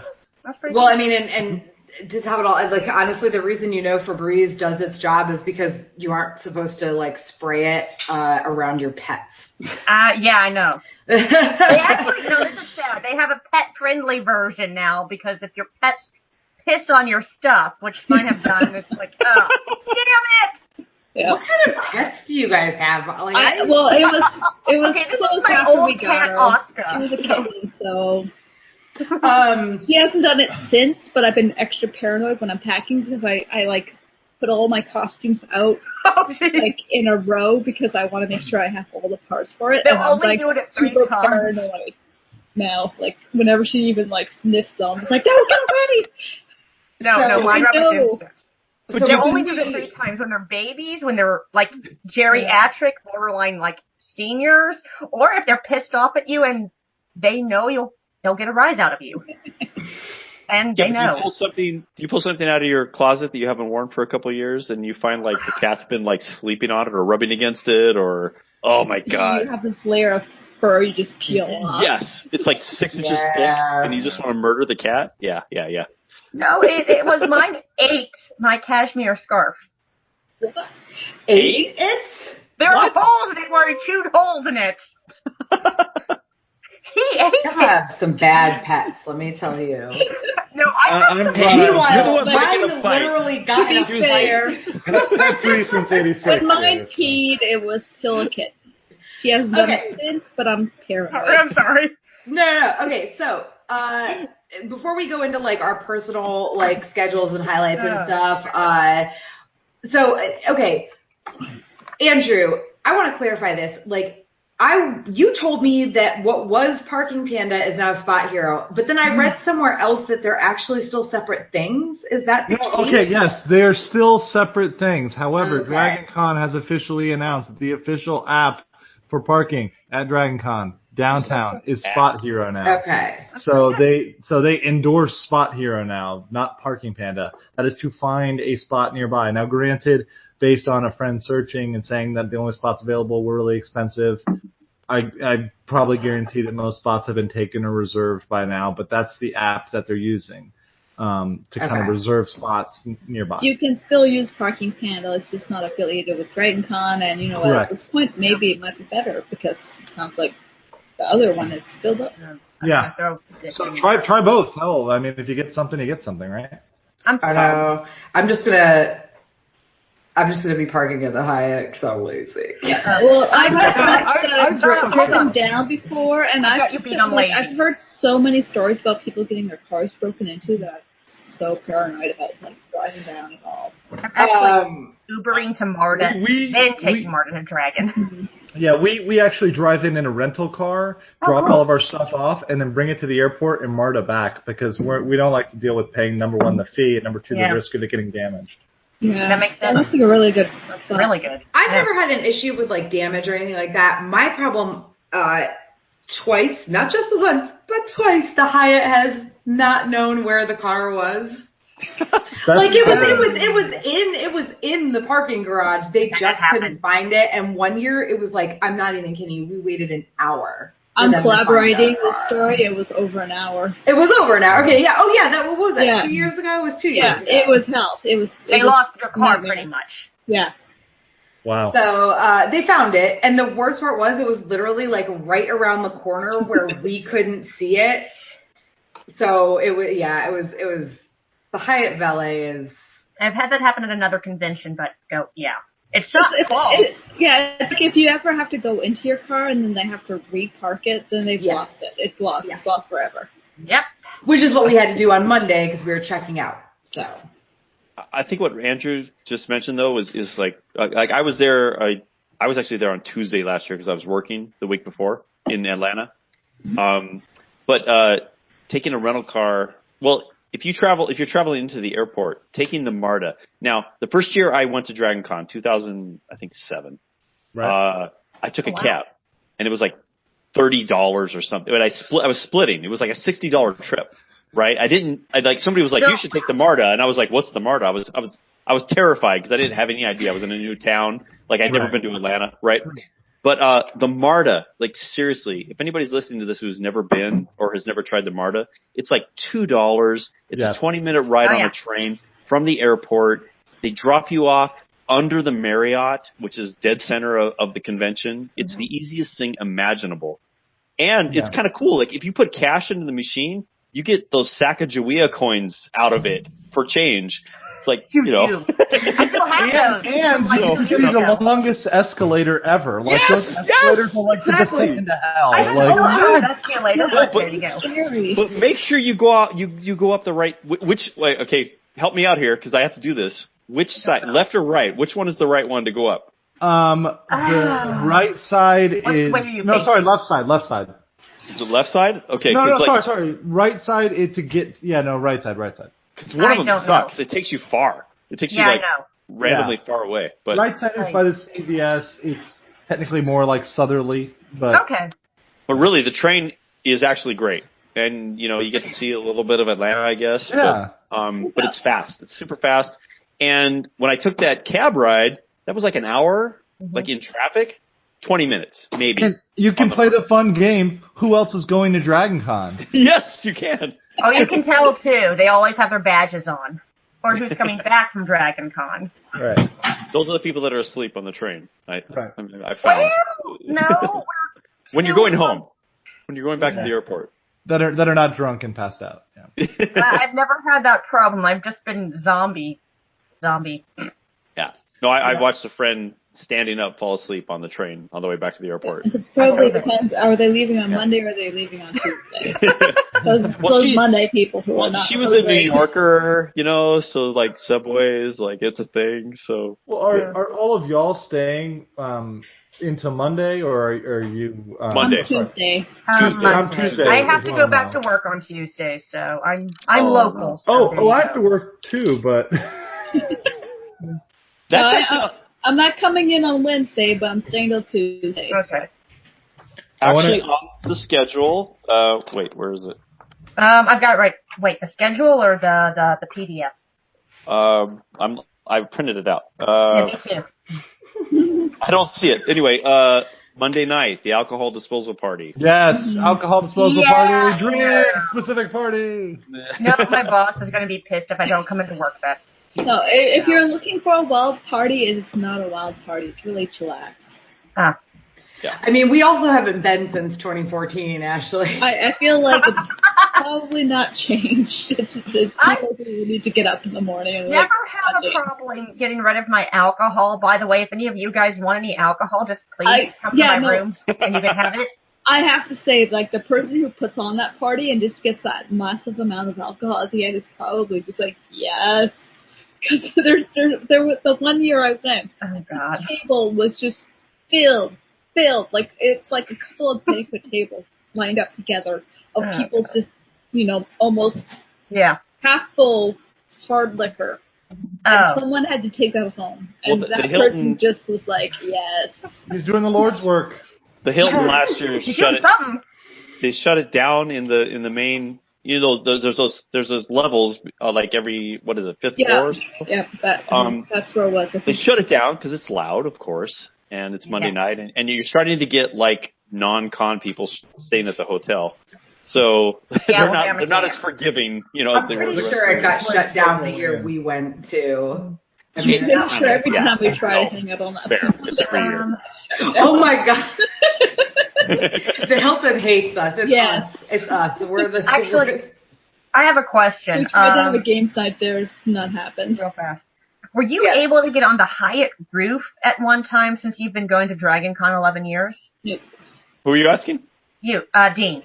You are the No, I don't think so. The Hyatt roof? I've had rumors that some of my friends who've been going to Dragon Con since they're local forever have been able to get on the Hyatt roof at one point in time, but I know they lock it now, so... Yeah, I imagine they lock it. That sounds like a super liability issue with I feel like people would die. Yeah. I'm just wondering because some people said they broke into it, so I'm... Yeah. Is there a bar up there? No. They're not talking about the vortex. No. They're talking Polaris. about Polaris. We're talking about Is there a bar at the top of the Hyatt, though, somewhere? In the Polaris, there's a bar. Well, wait, there is a bar in the Hyatt as of 2 years ago, but I forgot what it's called. That's at one of the floors, not on the rooftop itself. Yeah, I think it's Polaris. Okay. I could be wrong about the lobby. I mean, it's like the lobby and then Polaris. Those are the two bars. Yeah. But it's not on the roof. I mean, it's up there. Okay, that's why I'm asking. I don't even know. I don't even know if it's like as high up as the Westin. Or is it like a fancy restaurant? I think it's like a fancy. It's a very fancy restaurant because they were showing me the menu when it's like, oh, you want to go up to our bar? It's like, no, I think I'm good. I'm going up to floor 8. Thanks. Let's go up there and pretend to be fancy one day. Yeah, me pretending to be fancy. That's a good one. I love how Atlanta has dueling rotating restaurants. Polaris and the Sundial. I've been to the Sundial. It's nice. It also kills children on the road. Yes, exactly. What? On the road. Yeah, I heard about that. That's in the West, right? What? Come on. Yeah, it's beautiful. The view is great. The food is great. They also killed a small child one time. Yeah. How? What are you talking about? The child crawled in between the gap and got crushed. So, Wow. Okay. Yeah. Way to bring the room down, Andrew. Sorry. No, because I got to tell a story about that. Mad now. No, I'm not. My sister is texting me because apparently she's going to show up at my house any minute, and I don't like. Oh, bring her on. Give us a headset. Yeah. Okay, so minus children dying in rotating bars. Thanks, Andrew. I feel like that's worthy of a drink. We should drink. Yeah, I should no, drink. we can't drink the dead children. No, we're RIPing this. We can drink the dead pool. He said Deadpool. That was a bad segue. It is what it is. It was still a segue, though. It's a bad one, but it existed. Okay, so what are we all doing at Dragon Con? And this, we'll make this quick because we all have our own things, whatever. I have a shit ton of panels. If you really want to know what my panels are, like I listed them off. Andrew and I are on most of them together, so I think 50%, yeah. Yeah. So I'm going to few of them. I'm really sure I got rejected from mine, but, not sure if I was rejected because that letter was super vague. I'm going to call up and ask you I a might question. be to your writer's panel in my Godzilla costume. I'm just warning you, so. Oh, good. Because you showed up at one of my panels at Ice and FireCon in that costume, too. Yes, we did. We're very sorry about that. No, that was great. I love that. It was my favorite one. I wish you were in it more longer because I was like, you guys got to see this costume, and then no one saw it. We're going to be wearing it for Dragon Con. It's just a little different. It's a pun. So, I have an author reading at 1 on Friday in the Vinings room at the Hyatt. I have no idea what I'm doing for it, but I am wearing this, you can't really see it, but I am wearing this fantasy bitch tank top. You should explain where that came from. I need one of those buttons. Everyone knows what that is, right? Yeah, everyone knows the story.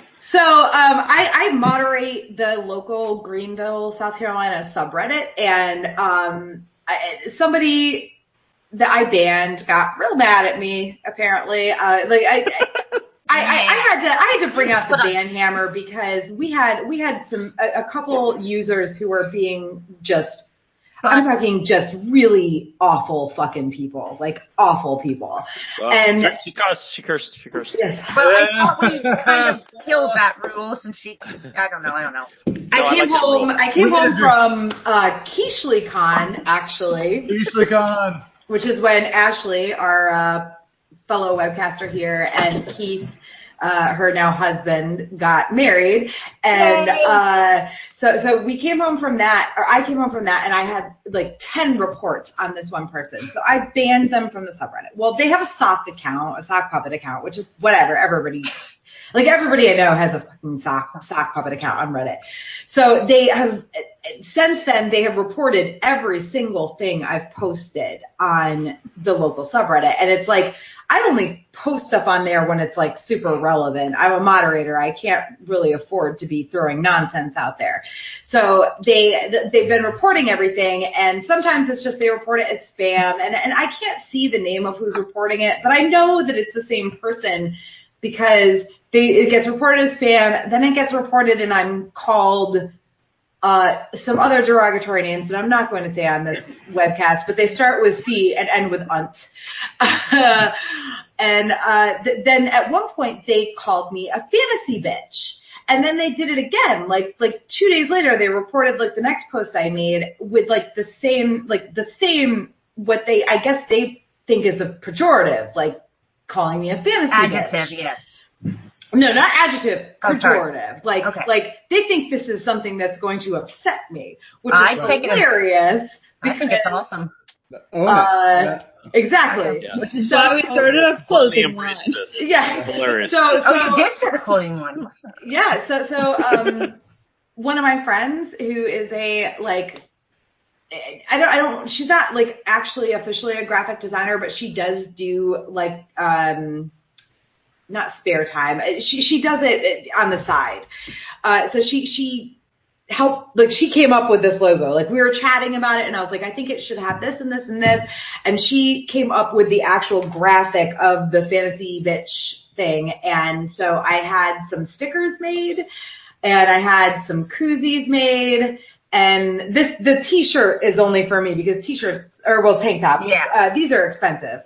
But yeah, so I have a bunch of stickers that I'm going to be kind of giving out at random if people find me. Or if I see somebody who I just like their costume or whatever. And then I have koozies, but I only have like 10 of those. So those are only going to like people who come to my author reading or whatever. But, so like I'm going to make this a thing. If I can, I'm doing my best. DragonCon is a place to do that.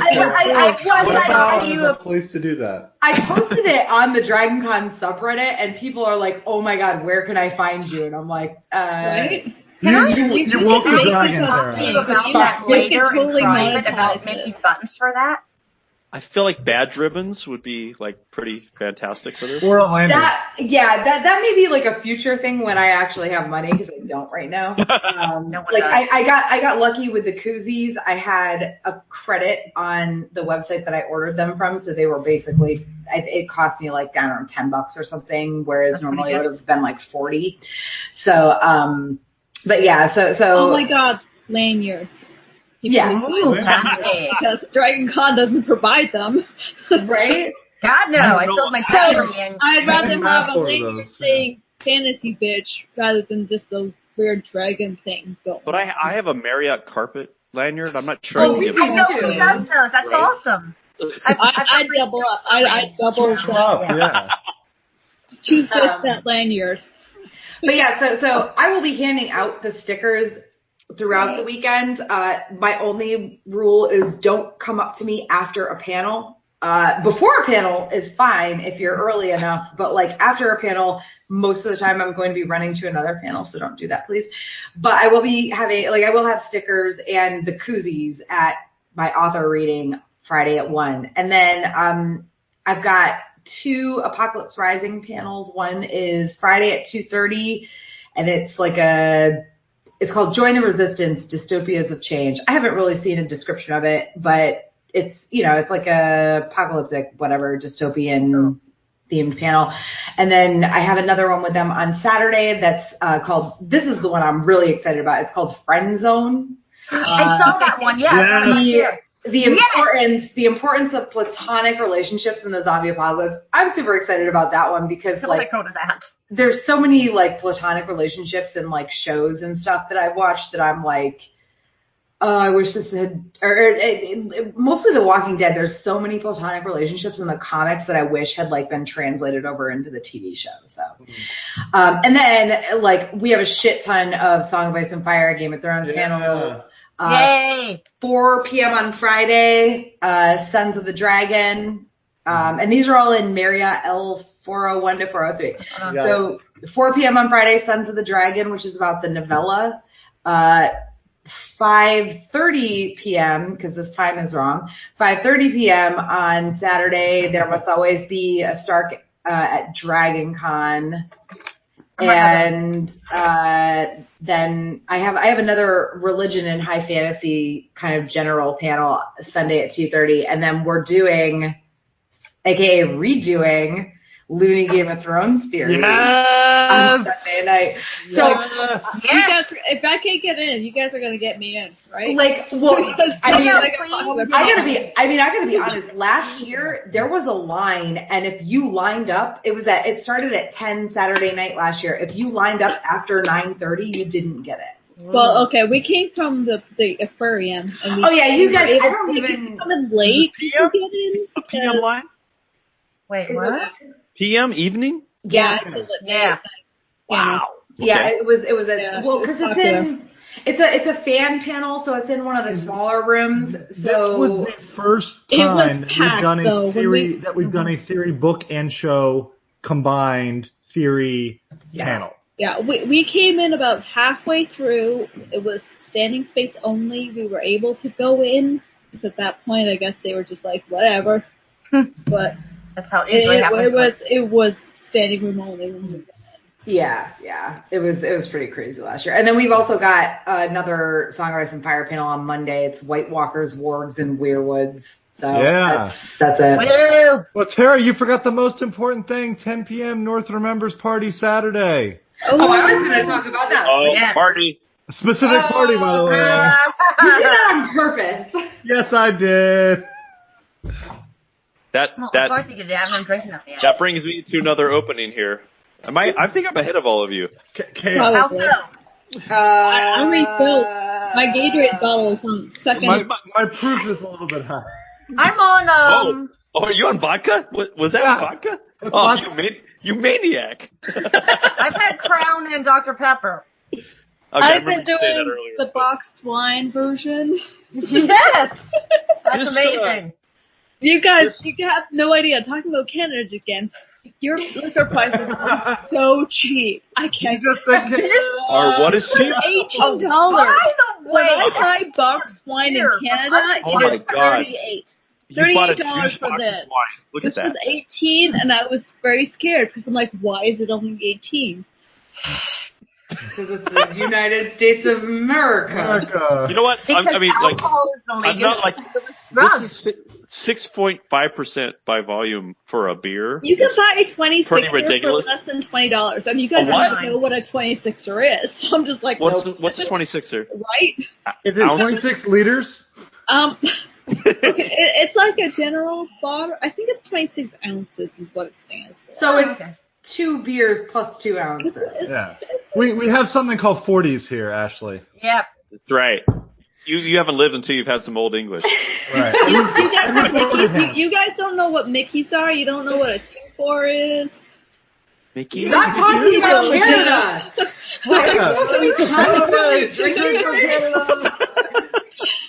Okay.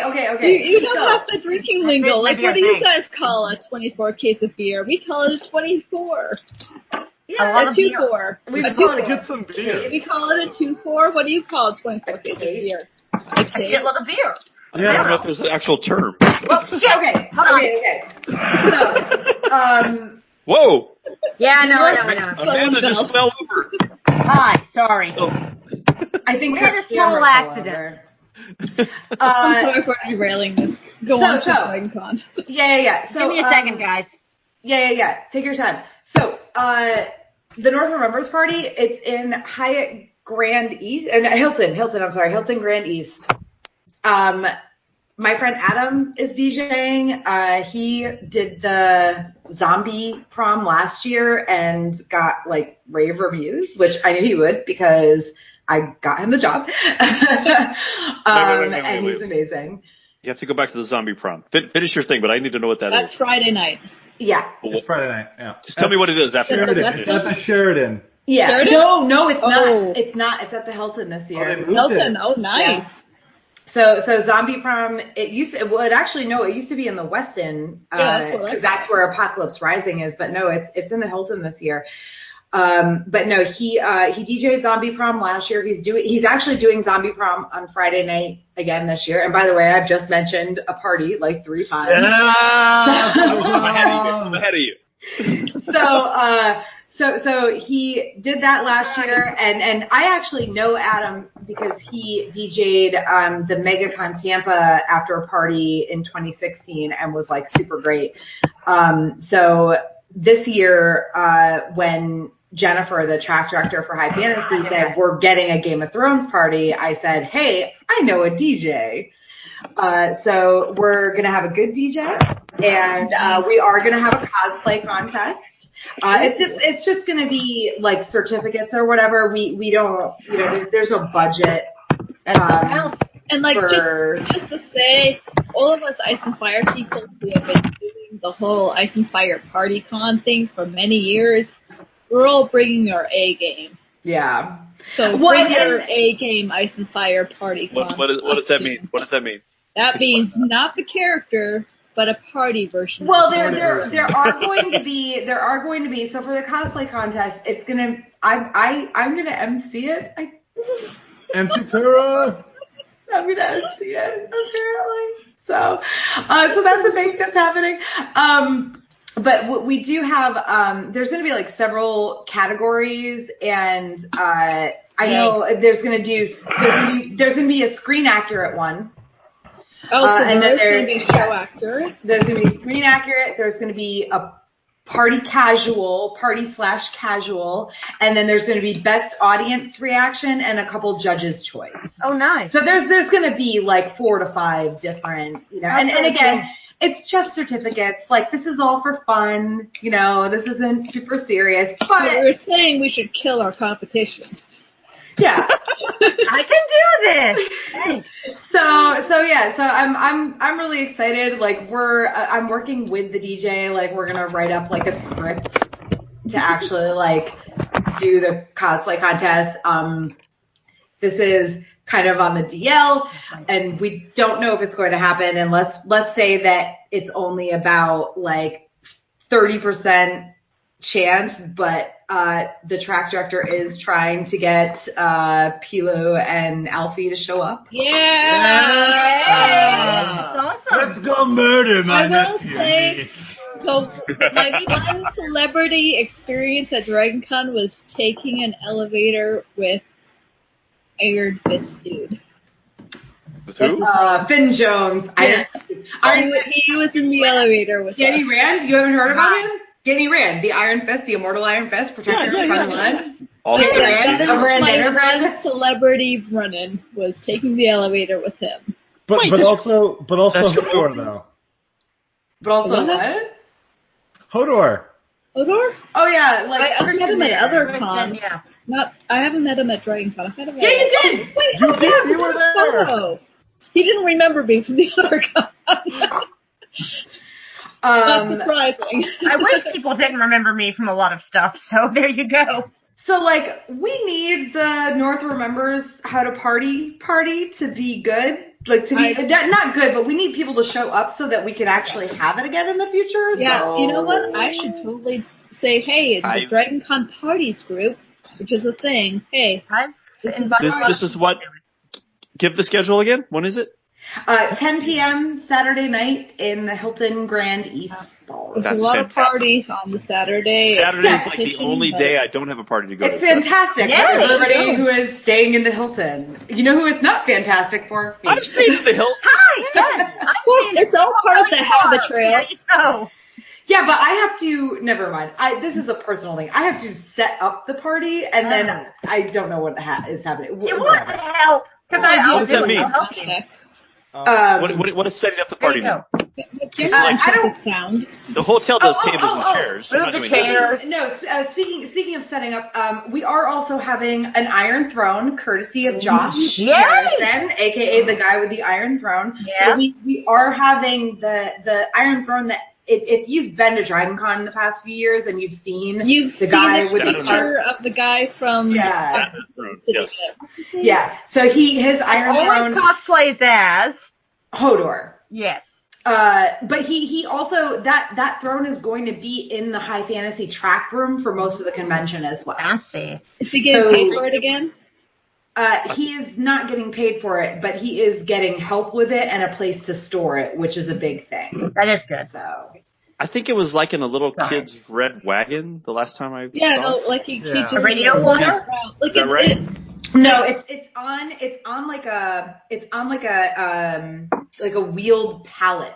Yeah, like for him to take that around, it is really you can actually make those wheeled pallets and other things. If you see him, definitely say thank you to him, because for him to take that around the convention, it is a big job, because there are constantly people stopping him.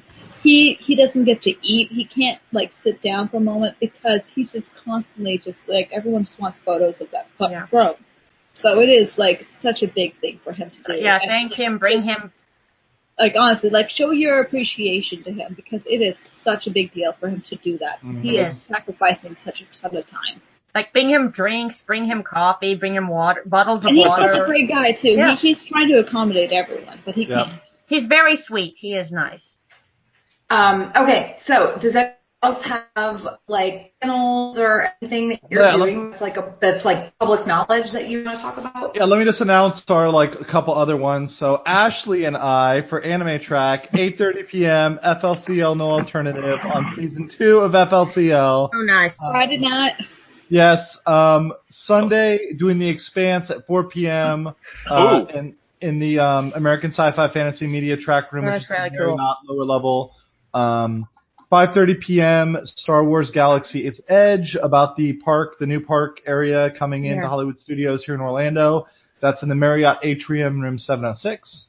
And then 7 p.m. same day, still Saturday, doing Westworld Season 2 review in the American Sci-Fi Fantasy Media Track Room. That's going to be a busy day for me. We should just take over this. I'm a prop builder, prop seller, prop maker. I'd like to hear what everybody's like. What costumes are you bringing in? What are you wearing? Oh, okay. Let Amanda go. Amanda, you go first. Me? Oh, okay. Yes. I'm bringing Rhaenyra Targaryen, which I brought from Ice and Fire Con. Dressing down Bilbo Baggins. I made the entire outfit he wears when he meets Gandalf in the first scene of The Hobbit, so it's going to be under that. Beth from Rick and Morty, because everything's out of my closet, and Bridezilla. All right. Bridezilla? Okay, Bridezilla is literally the Godzilla costume, the inflatable Godzilla costume with a bridal veil, a bouquet, and a little, there you go. Okay. We did it last year. It was amazing. Is everybody a group of a friend? So Hilton has the event labeled on their the website, their app, as ZebraCon. Has anybody heard of this? No. No. So instead of DragonCon, like if you check your reservation, it says ZebraCon. I don't know why, but there's this big group of people are like, there's going to be this whole zebra thing happening. I'm not sure what day it is, honestly. But I don't know. But I'm kind of laughing at this because it's like, Hilton has created like a con meme. I don't know what to call it. Yeah. But yeah, it's kind of funny. So I don't know if I'm part of that or not, but I'm not sure why I brought that up. But anyway. All right. So I don't know. Ashley, you go next. What are you wearing? Well, I usually do like a big costume, but this year I was like, my big costume that I made this year, it's hot. It's multiple layers, so I was like, you know what? I put a lot of time into this, but I don't want to bring it to Atlanta. So this year I'm pretty easy, and I feel guilty about that. I bought a lot of my costumes. So what are you doing? I'm doing Suicide Squad Catwoman on Thursday night. Yeah, you are. Yeah, we got a group going on with DC villains this year. Yeah, we're gonna do a boudoir shoot. Yeah. Wait. Yeah, it'll be hot. I'm doing Miraculous Ladybug, but I bought a costume. I've never bought a costume before, so I feel really guilty about that. There's nothing wrong about that. I've bought a few. So. And then at night, I'm doing 60s Batwoman, or not Batwoman, Catwoman. And my You're doing the purple dress husband, one? I can call my husband now. Whoa! Yeah, my husband's doing Batman. So we're doing 60s version Batman and Catwoman. Nice. I have bullet bra. I own a bullet bra, so that's what sets me apart from every other cat. That is awesome. Yes. That is awesome. That's how I'm differentiating it. And then Saturday we're doing Disney princesses as their princes. Mm-hmm. So a bunch of us are doing the Disney princesses dressed in the princess costume. And mine is Kita, and I'm doing Milo's costume because I'm really into steampunk, so I already have everything pretty much already except for the wig. And then Saturday night is the Game of Thrones party. Woo. So I am doing Val from Beyond the Wall as Inara Chris, punk girl. So, and I also know there's a lot of other people doing the punk Game of Thrones characters. Or just a party. Yeah. There's a lot of party versions, but I've seen the punk versions being popular, and I'm just going to show them all up.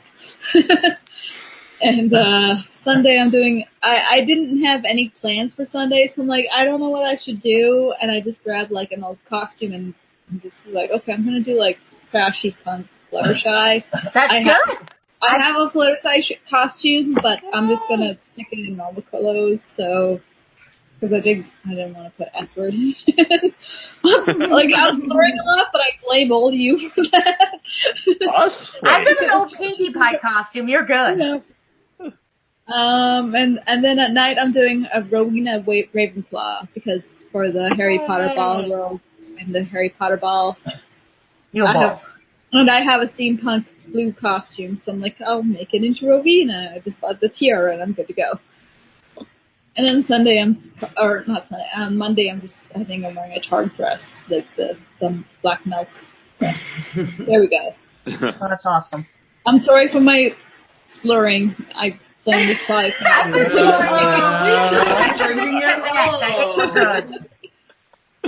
Am I still on? Am I? Yes. Yep. All right. So, Andrew, Dean, which one of you wants to go next? Mine are quick. I have a ridiculous Rick Flag, which I've showed Tara is hilarious.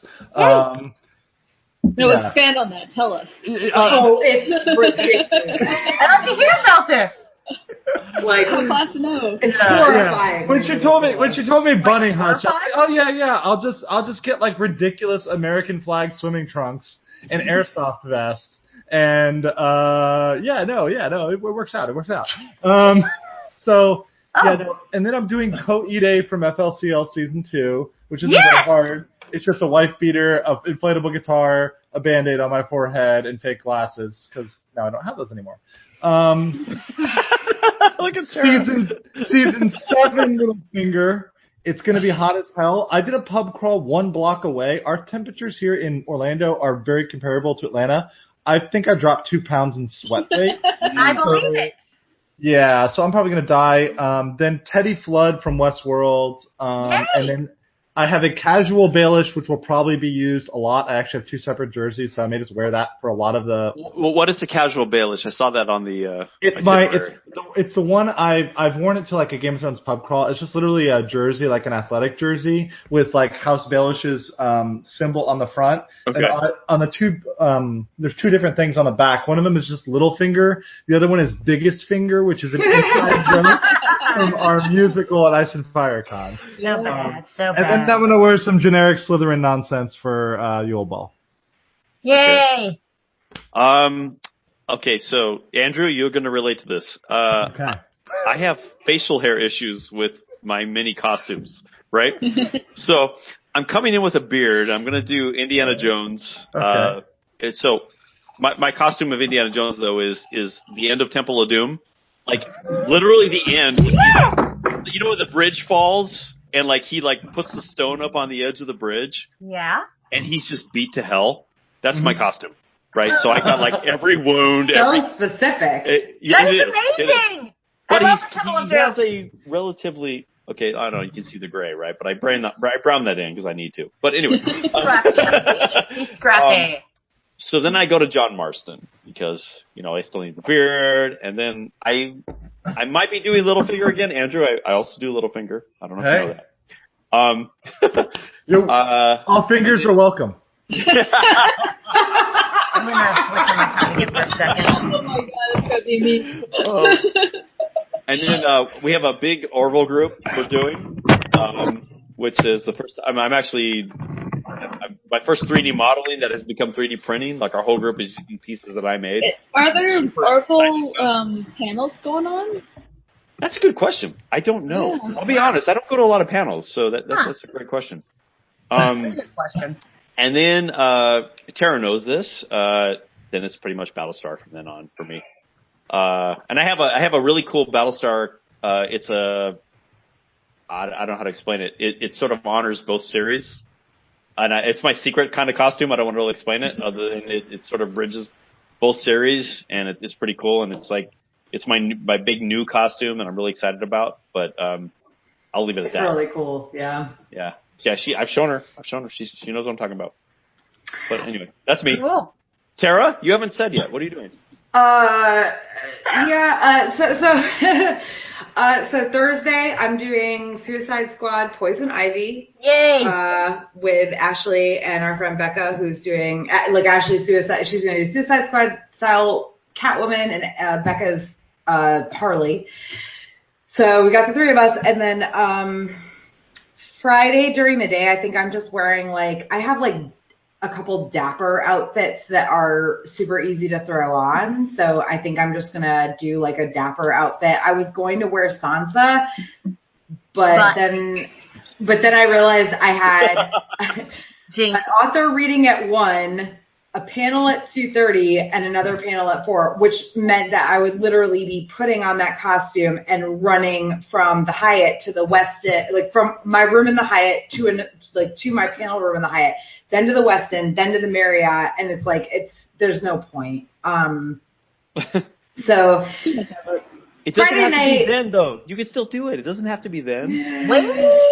I'm just gonna do it nice and photo shoot. I would miss the photo shoot anyway. So, and then Friday night is a secret costume, which I never used to do the secret costume thing. But then, the 1 year I actually created my own costume and posted about it beforehand, somebody copied me, which is totally fine. Except they were a duke about it. But that was my douche dick comparison. No, that's a dick move. It was a douche. Yeah. I think we should drink for Ashley cursing a lot. You don't understand. This costume was holy shit, you are a dick. Well, when it's oddly specific, And it was someone who knew her very oddly who obviously understood what she was it was this person was a dick. Yep. Yeah. Damn. Yeah. It was an ex and his fiance. What? Right? Yeah. Do I know who this is? Yes, you do. That blatantly copied my costume. Oh, so not rocket. So anyway, so That's why I'm doing. I get makes me costume mad. things. I'm just like, Then like that. Saturday, I'm in the Princess as Princes group. I'm doing Aurora as Prince Philip, and then Saturday night I am doing Party Melisandre. Yeah. Sunday is I'm reprising my Victorian Captain America because I barely wore it last year. And then I was trying to figure out a way to make my steampunk black and white outfit into like the Winter Soldier, but I was like, I don't know how to make my arm silver, and I was really I was trying to figure out a way to. And then Sunday night is steampunk like Hufflepuff, and then Monday. Hufflepuff. Yeah, Monday, I don't know. I'll probably just. I have another dapper outfit I can wear, so give me 1 second. I gotta answer my door. There's people in the house apparently. It's good. It's great. Fine. That guy was a dick. Who? The guy who copied Tara's costume and like I know who it was. Like it was the guy and not the girl? Yeah, no, it was the guy. He told his new girlfriend to dress in this way, which was copying Tara's costume, and it's just like, wow, holy shit. Okay. Yeah, that's pretty douchey. Wow. Hey, Tara? Now that we're done with like what costumes we're all wearing, what do we think the most popular ones are going to be? Yeah, so Rick and Morty was last year. The year before was like Deadpool and Elsa. So what's going to be the big one this year? Deadpool, because the new movie came out. It's out. I think. And about. I think Overwatch and Overwatch is big. You know, it's been a while. Like we kind of mentioned, yeah, but it's gonna be big. It always is big. It's gonna be Rick and Morty big. No, but Rick and Morty, we predicted lots of Ricks and Mortys last year, and it wasn't as big as I thought it was. It was No, it totally was. In terms of Pickle Ricks. Pickle Ricks. Okay, Pickle Ricks. We all but there were so many Rick and Morty. We over-predicted the Pickle Ricks. Okay, because I saw a picture of like the Marriott, the whole Pulse Bar area, and there was like, purple wigs everywhere. Like, literally. Like, there were so many Ricks. Yeah. Okay, so if you are wearing a fedora, what would you wear this year to Dragon Con? Indiana Jones, I already said that. I own that fedora. It's probably the new Futurama series. Wait, fedora? You're talking about? No, I don't think that. No, that came out too late. I think it's. If you're wearing a fedora, aka if you're. I own two fedoras, by the way. Guy? Those guys? That person, girls wear fedoras too. Yes, we do. But have you ever claimed someone has friend zoned you? Yeah. No. Wait, we talking about fedoras or trilbies? We're talking about trilbies. We're talking about those guys, right? That's those guys. Yeah. So I mean, honestly, I think there's going to be a million Overwatch people. I think there's also probably, I said Handmaid's Tale, I guess, but I'm pretty sure I created this before I finished watching Handmaid's Tale. Yeah. And I don't think that's going to be that popular. However, 1 million inflatable T-Rexes is absolutely going to happen. Yes. Oh, wait, are we going to have the running of the T-Rexes again from... Probably. Oh, for sure. That's awesome. But that hasn't died. I mean, it's awesome. But it hasn't. When they don't stick. Your Godzilla with Disney, that is clever. That is clever, and that is great. We're very punchy. But you know what?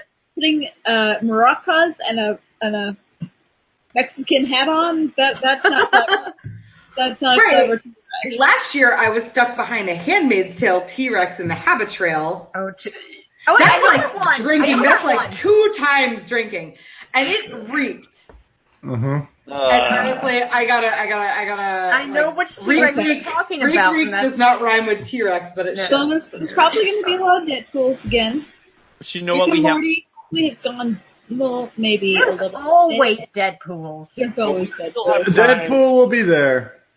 Yeah. We still have time yet, though, for the random meme or something that's going to catch fire, like 2 weeks. Do we, though? It's like less than 2 weeks, man. Do you remember? I feel like everyone's making those Futurama costumes right now. But like I don't know what, I'm just totally spitballing. 5 years ago, 6 years ago, when the whole Irma Gerd thing happened. Oh God. Harambe. Right? Harambe? Oh, yeah. yeah. And then, oh God, what Which was is the other easy. one? You just order Amazon. Sharknado. Yeah. Oh, yeah. Sharknado was like a week before con. Yeah. No, Yeah, And then I was like so happy to see. But you know, Sharknado has already you're jumped the less I have a shark. than 2 Sharknado weeks. bag. No, for sure. But I'm saying You're is like we less have than 2 time weeks, for one of so- those things to happen. Yeah. What's going to be Yeah. the... Ghost Shark is better than Sharknado. Santa Jaws. I'm not arguing about the quality. I'm just saying like when Guys, I feel like there's going to be a lot of people waiting for the next season of Game of Thrones, some sort of people waiting for the next season memes. I don't know. I'm trying to think of things that will be a big Incest thing. Incest baby. Like, What? what's going to be the next Rick and Morty? I don't know. Marty? Maybe there's gonna be a lot Venture Brothers new season just came out too. So, Oh shit, really? Amazon or not? soon. What is it? Has it launched yet? I don't know. I'm sure. I know that I don't know anything about it. I know there was a new season, but I randomly Sorry. randomly got to talk to Doc Hammer at Comic-Con. That was kind of weird. Like I recognized him, and then I think Tara, you were there. Chloe, was it Chloe that talked to him? It was like because I was afraid to talk to him. And then I ended up having like a 20-minute conversation with him. What night was this? You can talk to anybody. Was Doc this, Hammer from a We were all was this Saturday night? I think so. And I was like, I know that guy. I totally recognize that guy. You're right. Yes. Okay. And then Chloe was like, well, I'll go talk to him because Vaguely, I I'm old and remember you're this. not. Yeah, vaguely I remember this. But yeah, I just ended up having this random conversation with Doc Hammer, so it was kind of cool. So okay, to close this all out, because we've already gone through like the parties. Well, because we're at 2 hours and 16 minutes right now. Oh, wow. Longer than I expected this to go. We've already like discussed the parties. The other stuff. DragonCon subreddit is having meetups every day. They're listed in their own post on the sub. I'm pretty sure it's pinned. So go to reddit.com /r/ I'm so bad about that, DragonCon. And that's the DragonCon subreddit, and they have like meetups, and I've met a ton of these people. They're actually super, super nice. We already talked about finding me for my fantasy bitch stickers. Andrew is an asshole and getting up at fucking God knows what time to do some sort of run. I saw that. Yeah. It was really What are you fun. thinking, sir? When is You it? are. 9 o'clock on Friday. God. I swear to you, nothing gets me soberer than running in a humid. Dude, outside Thursday area. is Thursday. Fuck up. That's Same, my but like I'll be up at that 2 o'clock time, in the so there you go. afternoon. Thursday is like my worst night. Like I that's can still do it. Greg's costume, I'll be very disappointed. Guess. Drink, by the way, because Yay. So the guest list this year is actually really fucking good. Yes. Like they've got like people Holy from shit. the guy whose name I can't remember, who's like from Lost and the 100 is going to be there, and then they've got 4 cast members from The Expanse, which by the way, if you have not watched it, If you amazing. are a Doctor Who fan, you are shitting your pants right now. They've got a So, really I may or may I'm wearing. not. Can you see my dog tags? Can you see them? kind of, sort of. Can you see them? Okay. Again, Yeah, I'm all about Battlestar, right? They don't really have any Battlestar guests this year at all. No, they do not. But like, as a fan, I'm feeling like The Expanse is like sort of like, it's passing. Oh, it's the my new fandom Battlestar. for Battlestar. I love it so much, and I'm so excited about it. Like the pilot guy, I don't remember his name right now. There's no way I can remember his name. He's like sort of at every con. He's at every con. Yeah. Kern? But the other guests have. I don't. Shut up. But the other guests, I haven't got to see them. Stop giggling. Who are these people in your house, by the way? Oh, that's my sister and one of our friends. They're just wandering around. It's fine. But there's like so many Expanse guests, and I'm like super I know. excited about this. Yeah. Awesome. Super cool. So I'm casual acquaintances with one of them, and I've been telling this Which person. one? If it's not Frankie saying. Adams, give her my Name number. drop. Don't be afraid. Come on. No, I'm not saying. I really can't. and I've been saying to this person, like, for over a year now, like, since I met them last year at San Diego Comic-Con, like, you need to come to Dragon Con. Just, I think that you have to get your agent to, like, contact Dragon Con, but trust me, there is, like, they will absolutely bring people from the Expanse. So the fact that they're having 4 of them, and we should be thanking you, is what you're saying. Oh, no. I'm not saying that at all. But I mean, like, I've been telling this person that, like, you need to come. This is a party. Like, this is like, this is not. It's not Comic-Con. It's not work, right? Like, this is not work. This is hanging out and partying. That's really what it is. Don't be like that one guy from Battlestar Galactica who I had an interview with at 9:30 in the morning, and I got up hungover as shit and showed up for that fucking interview, and he didn't. Oh! Wow! Just saying. I can totally guess who that is, but anyway. So can I. Wow. That's okay. awesome. But, like, for the guests, talking about guests, like, if you were a Doctor Who fan, this year is the shit. Really? Who's coming? They got the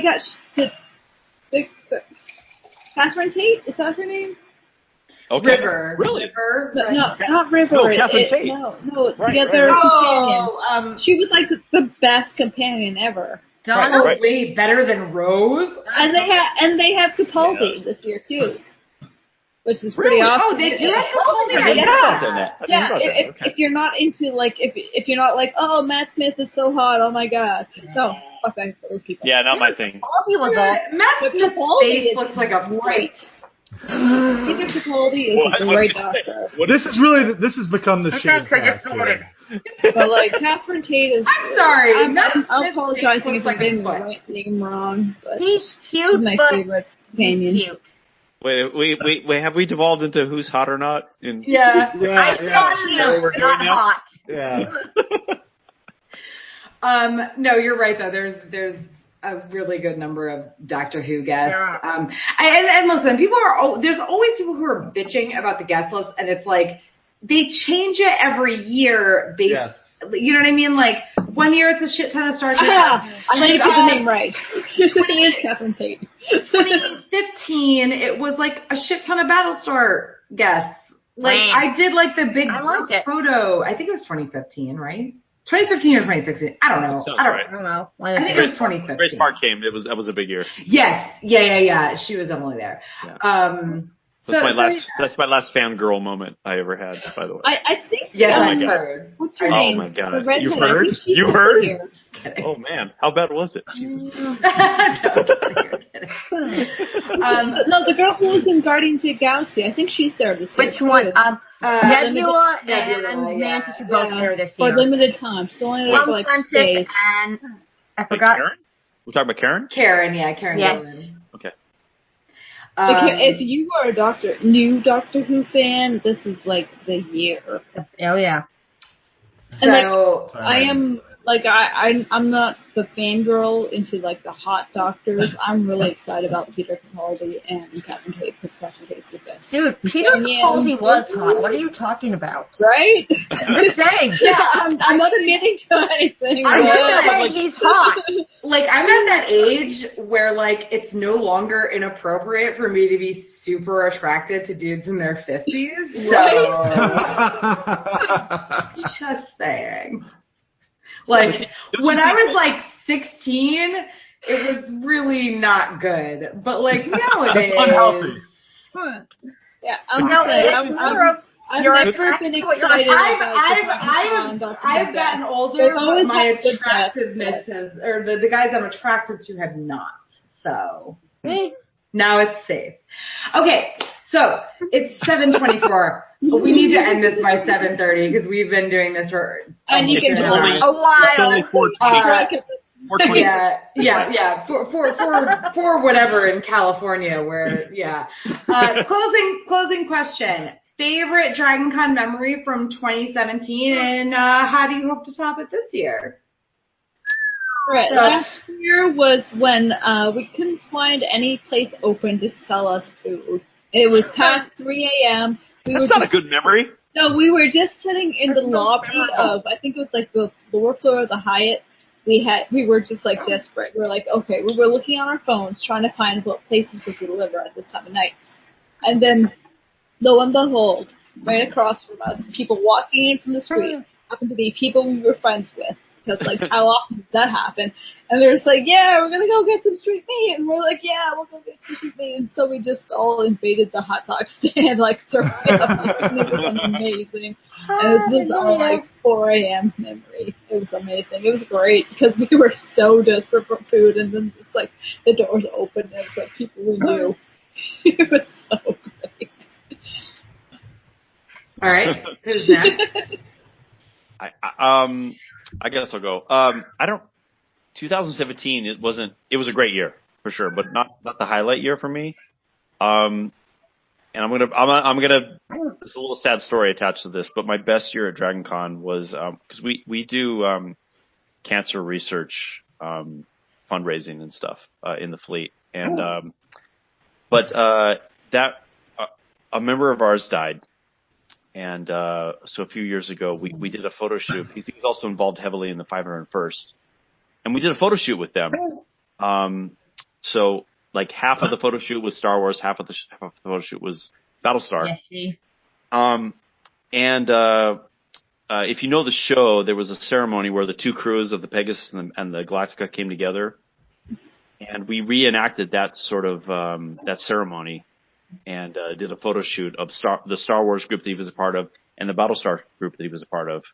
And we crossed this line and shook hands. And it's the most beautiful but also sad moment I've ever had at Dragon Con. And I will forever treasure it because, like, it's like, and you know what? All of us can relate to this. Like, you go to these events and normal people who don't do this, like, you know, we call them the mundanes. Do we all call them that? Normies. Something like that. The normies, right. I'm crying. I'm bawling my head off across this line of salt. This is something from the show, but from Palpatine. This guy in like full makeup, Palpatine, right? Yeah. And I'm crossing this line. We're like mixing crews to honor the memory of our friend, who we then did fundraising for. And that was a couple of years ago. It wasn't 2017, but like, I don't know. Maybe that's not on topic, but that's my best my best Dragon Con memory of. Anyway, somebody go next, please, because I'm going to cry in a second.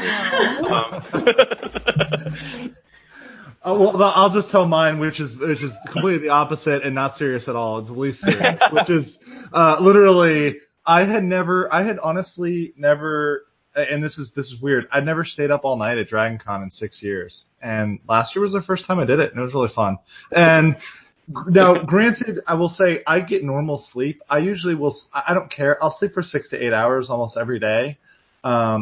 So, or like one way or another, I'm going to get it in there. So like I'd stored up my sleep, but the last night staying up, like going from Yule Ball to room party to, the rave to just dance party in the atrium to the pool party, like just jumping in the pool, pissing off my roommates because I'm changing into my bathing suit at 3 o'clock in the morning.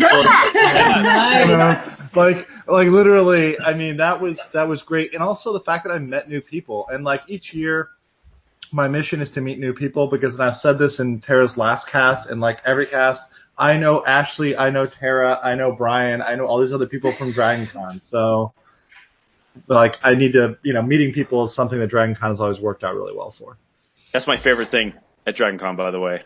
Like you can do panels and everything, but meeting people, spending time with people, is that not the best? That's the best. Yeah. Isn't that the memories you carry with you afterwards? Yes. You can go to every great panel. Yeah.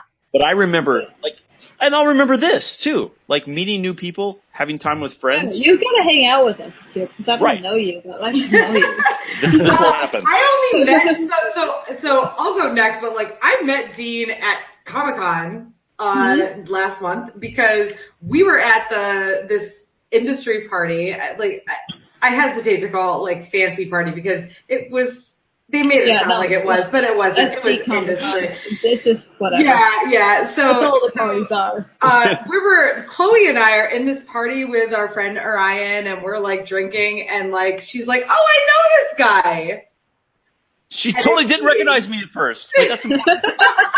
Oh, she didn't recognize you. Glasses, no little finger face. No, True, yeah. It's true. The little finger face does spice it up a little bit. So like we just ended up like chilling with him and his buddies like pretty much the whole night, and then like the next day I was like, hey, you should come to our Song of Ice and Fire panel, and then we all went out to dinner, and then it was like history from there. So, yeah. But like we have mutual friends also, like other than Chloe, so it's like it's all this big incestual thing. Yeah. I like how you say incestual. It is. So for me last year, like. It's really rough, but I gotta say it was probably going to the rave. Yes. That was so much fun because it was like, so random. Because I've never really done it before. Sunday night. Yeah, it was Sunday. So it was like we were all partying in our room, and our neighbors kept banging on our wall because they hated us because they had to get up early the next morning or something. Who does that? They had to go to work. So we were finally like, all right, we're gonna leave, we're gonna go, and like not all of us went, but there was a group of like 10 of us that just wandered out of the room and like went to the rave, and I'm not even kidding you, I was dressed in like sweatpants shorts, like they're shorts but they're sweatpants, and like they were Hufflepuff sweat shorts. And like a Hufflepuff tank top, and my hair was still all done from my fancy steampunk costume, and I had my little hat on. So I was like wearing like flip flops and sweat shorts and like a fucking dumbass tank top that said like Hufflepuff, I think, or something. And like I'm like workout girl with flip flops, but then I've got fancy hair and stuff, and I was so wasted, and like I've been to drum circles, I've been to everything else at Drinkin. The one thing I had never done was a rave. So really? Like I fucking danced until like 7 a.m. That's awesome.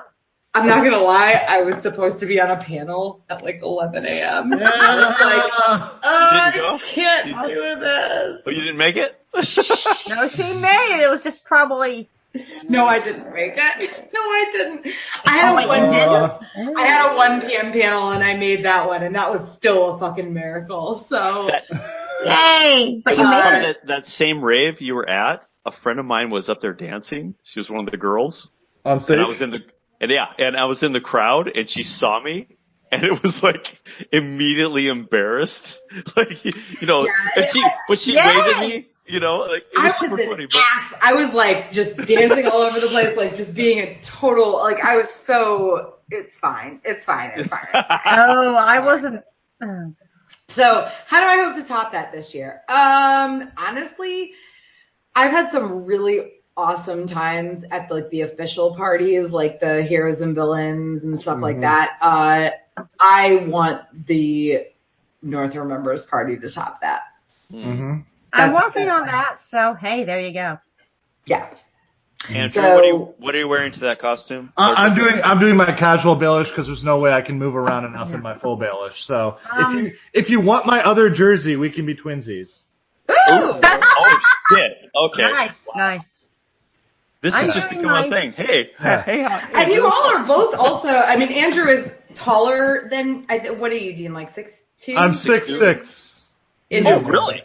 Yeah. Oh, way too tall for Baelish. That's funny. The biggest finger. The biggest finger. That's funny. Okay, so who do we have left? Ashley and... No, Ashley already went. Just Amanda. Yes. So what was the question again? I'm sorry. So what's your favorite DragonCon 2017 memory, and how do you hope to top it? Oh, crap. Wait, I wish I had cosplay plans? Wait, what? You said your cosplay plans? Yes, Yes, I did. Other than just Godzilla? Yeah. Godzilla? Oh, yes, I did. Ashley's been drinking. Yeah. It's almost like sushi drunk, Ashley, but not quite. No, I'm that drunk too, but I don't know where the hell my bottle opener is, so I can't open my last shirt. Oh, party foul. Okay, not. so, yeah, It's such a party foul. I know it's a party foul. favorite DragonCon 2017 memory, and how do you hope to top it? Ah, snot rockets. I wish I had a favorite 17 DragonCon memory, but it's like, You gotta have one. I don't think it's favorite, but I was passed out for 10 hours with some kind of con crud. No, No. It gets better. Watching Adult Swim's marathon of Rick and Morty. All right. Because they do it all that night. It's like, wait, I've never seen these episodes. What's going on? You should do that at DragonCon. It was awesome. So you were sick at last year's DragonCon. That's horrifying. Yeah. Well, You playground. So, how are you going to top it this year? Not being sick? Jinx. God, I hope not be sick. What are you looking forward to most this year, I guess is. Oh, wow. Oh, what am I personally looking forward to? Yes. The Dark Crystal Ball Thursday night. So it's like, wow. It's like, wait, can everything hold a candle in comparison to this? I really hope it can. Probably not. I feel like that's going to be amazing. Have you been to the previous parties at the Puppetry Track? Mm-hmm. Okay, so what were they like? Because for someone who's considered it but doesn't want to necessarily pay the $200 price tag, It's not. It's mine was a birthday gift from my mother. So there you go. That was my birthday gift. Mm-hmm.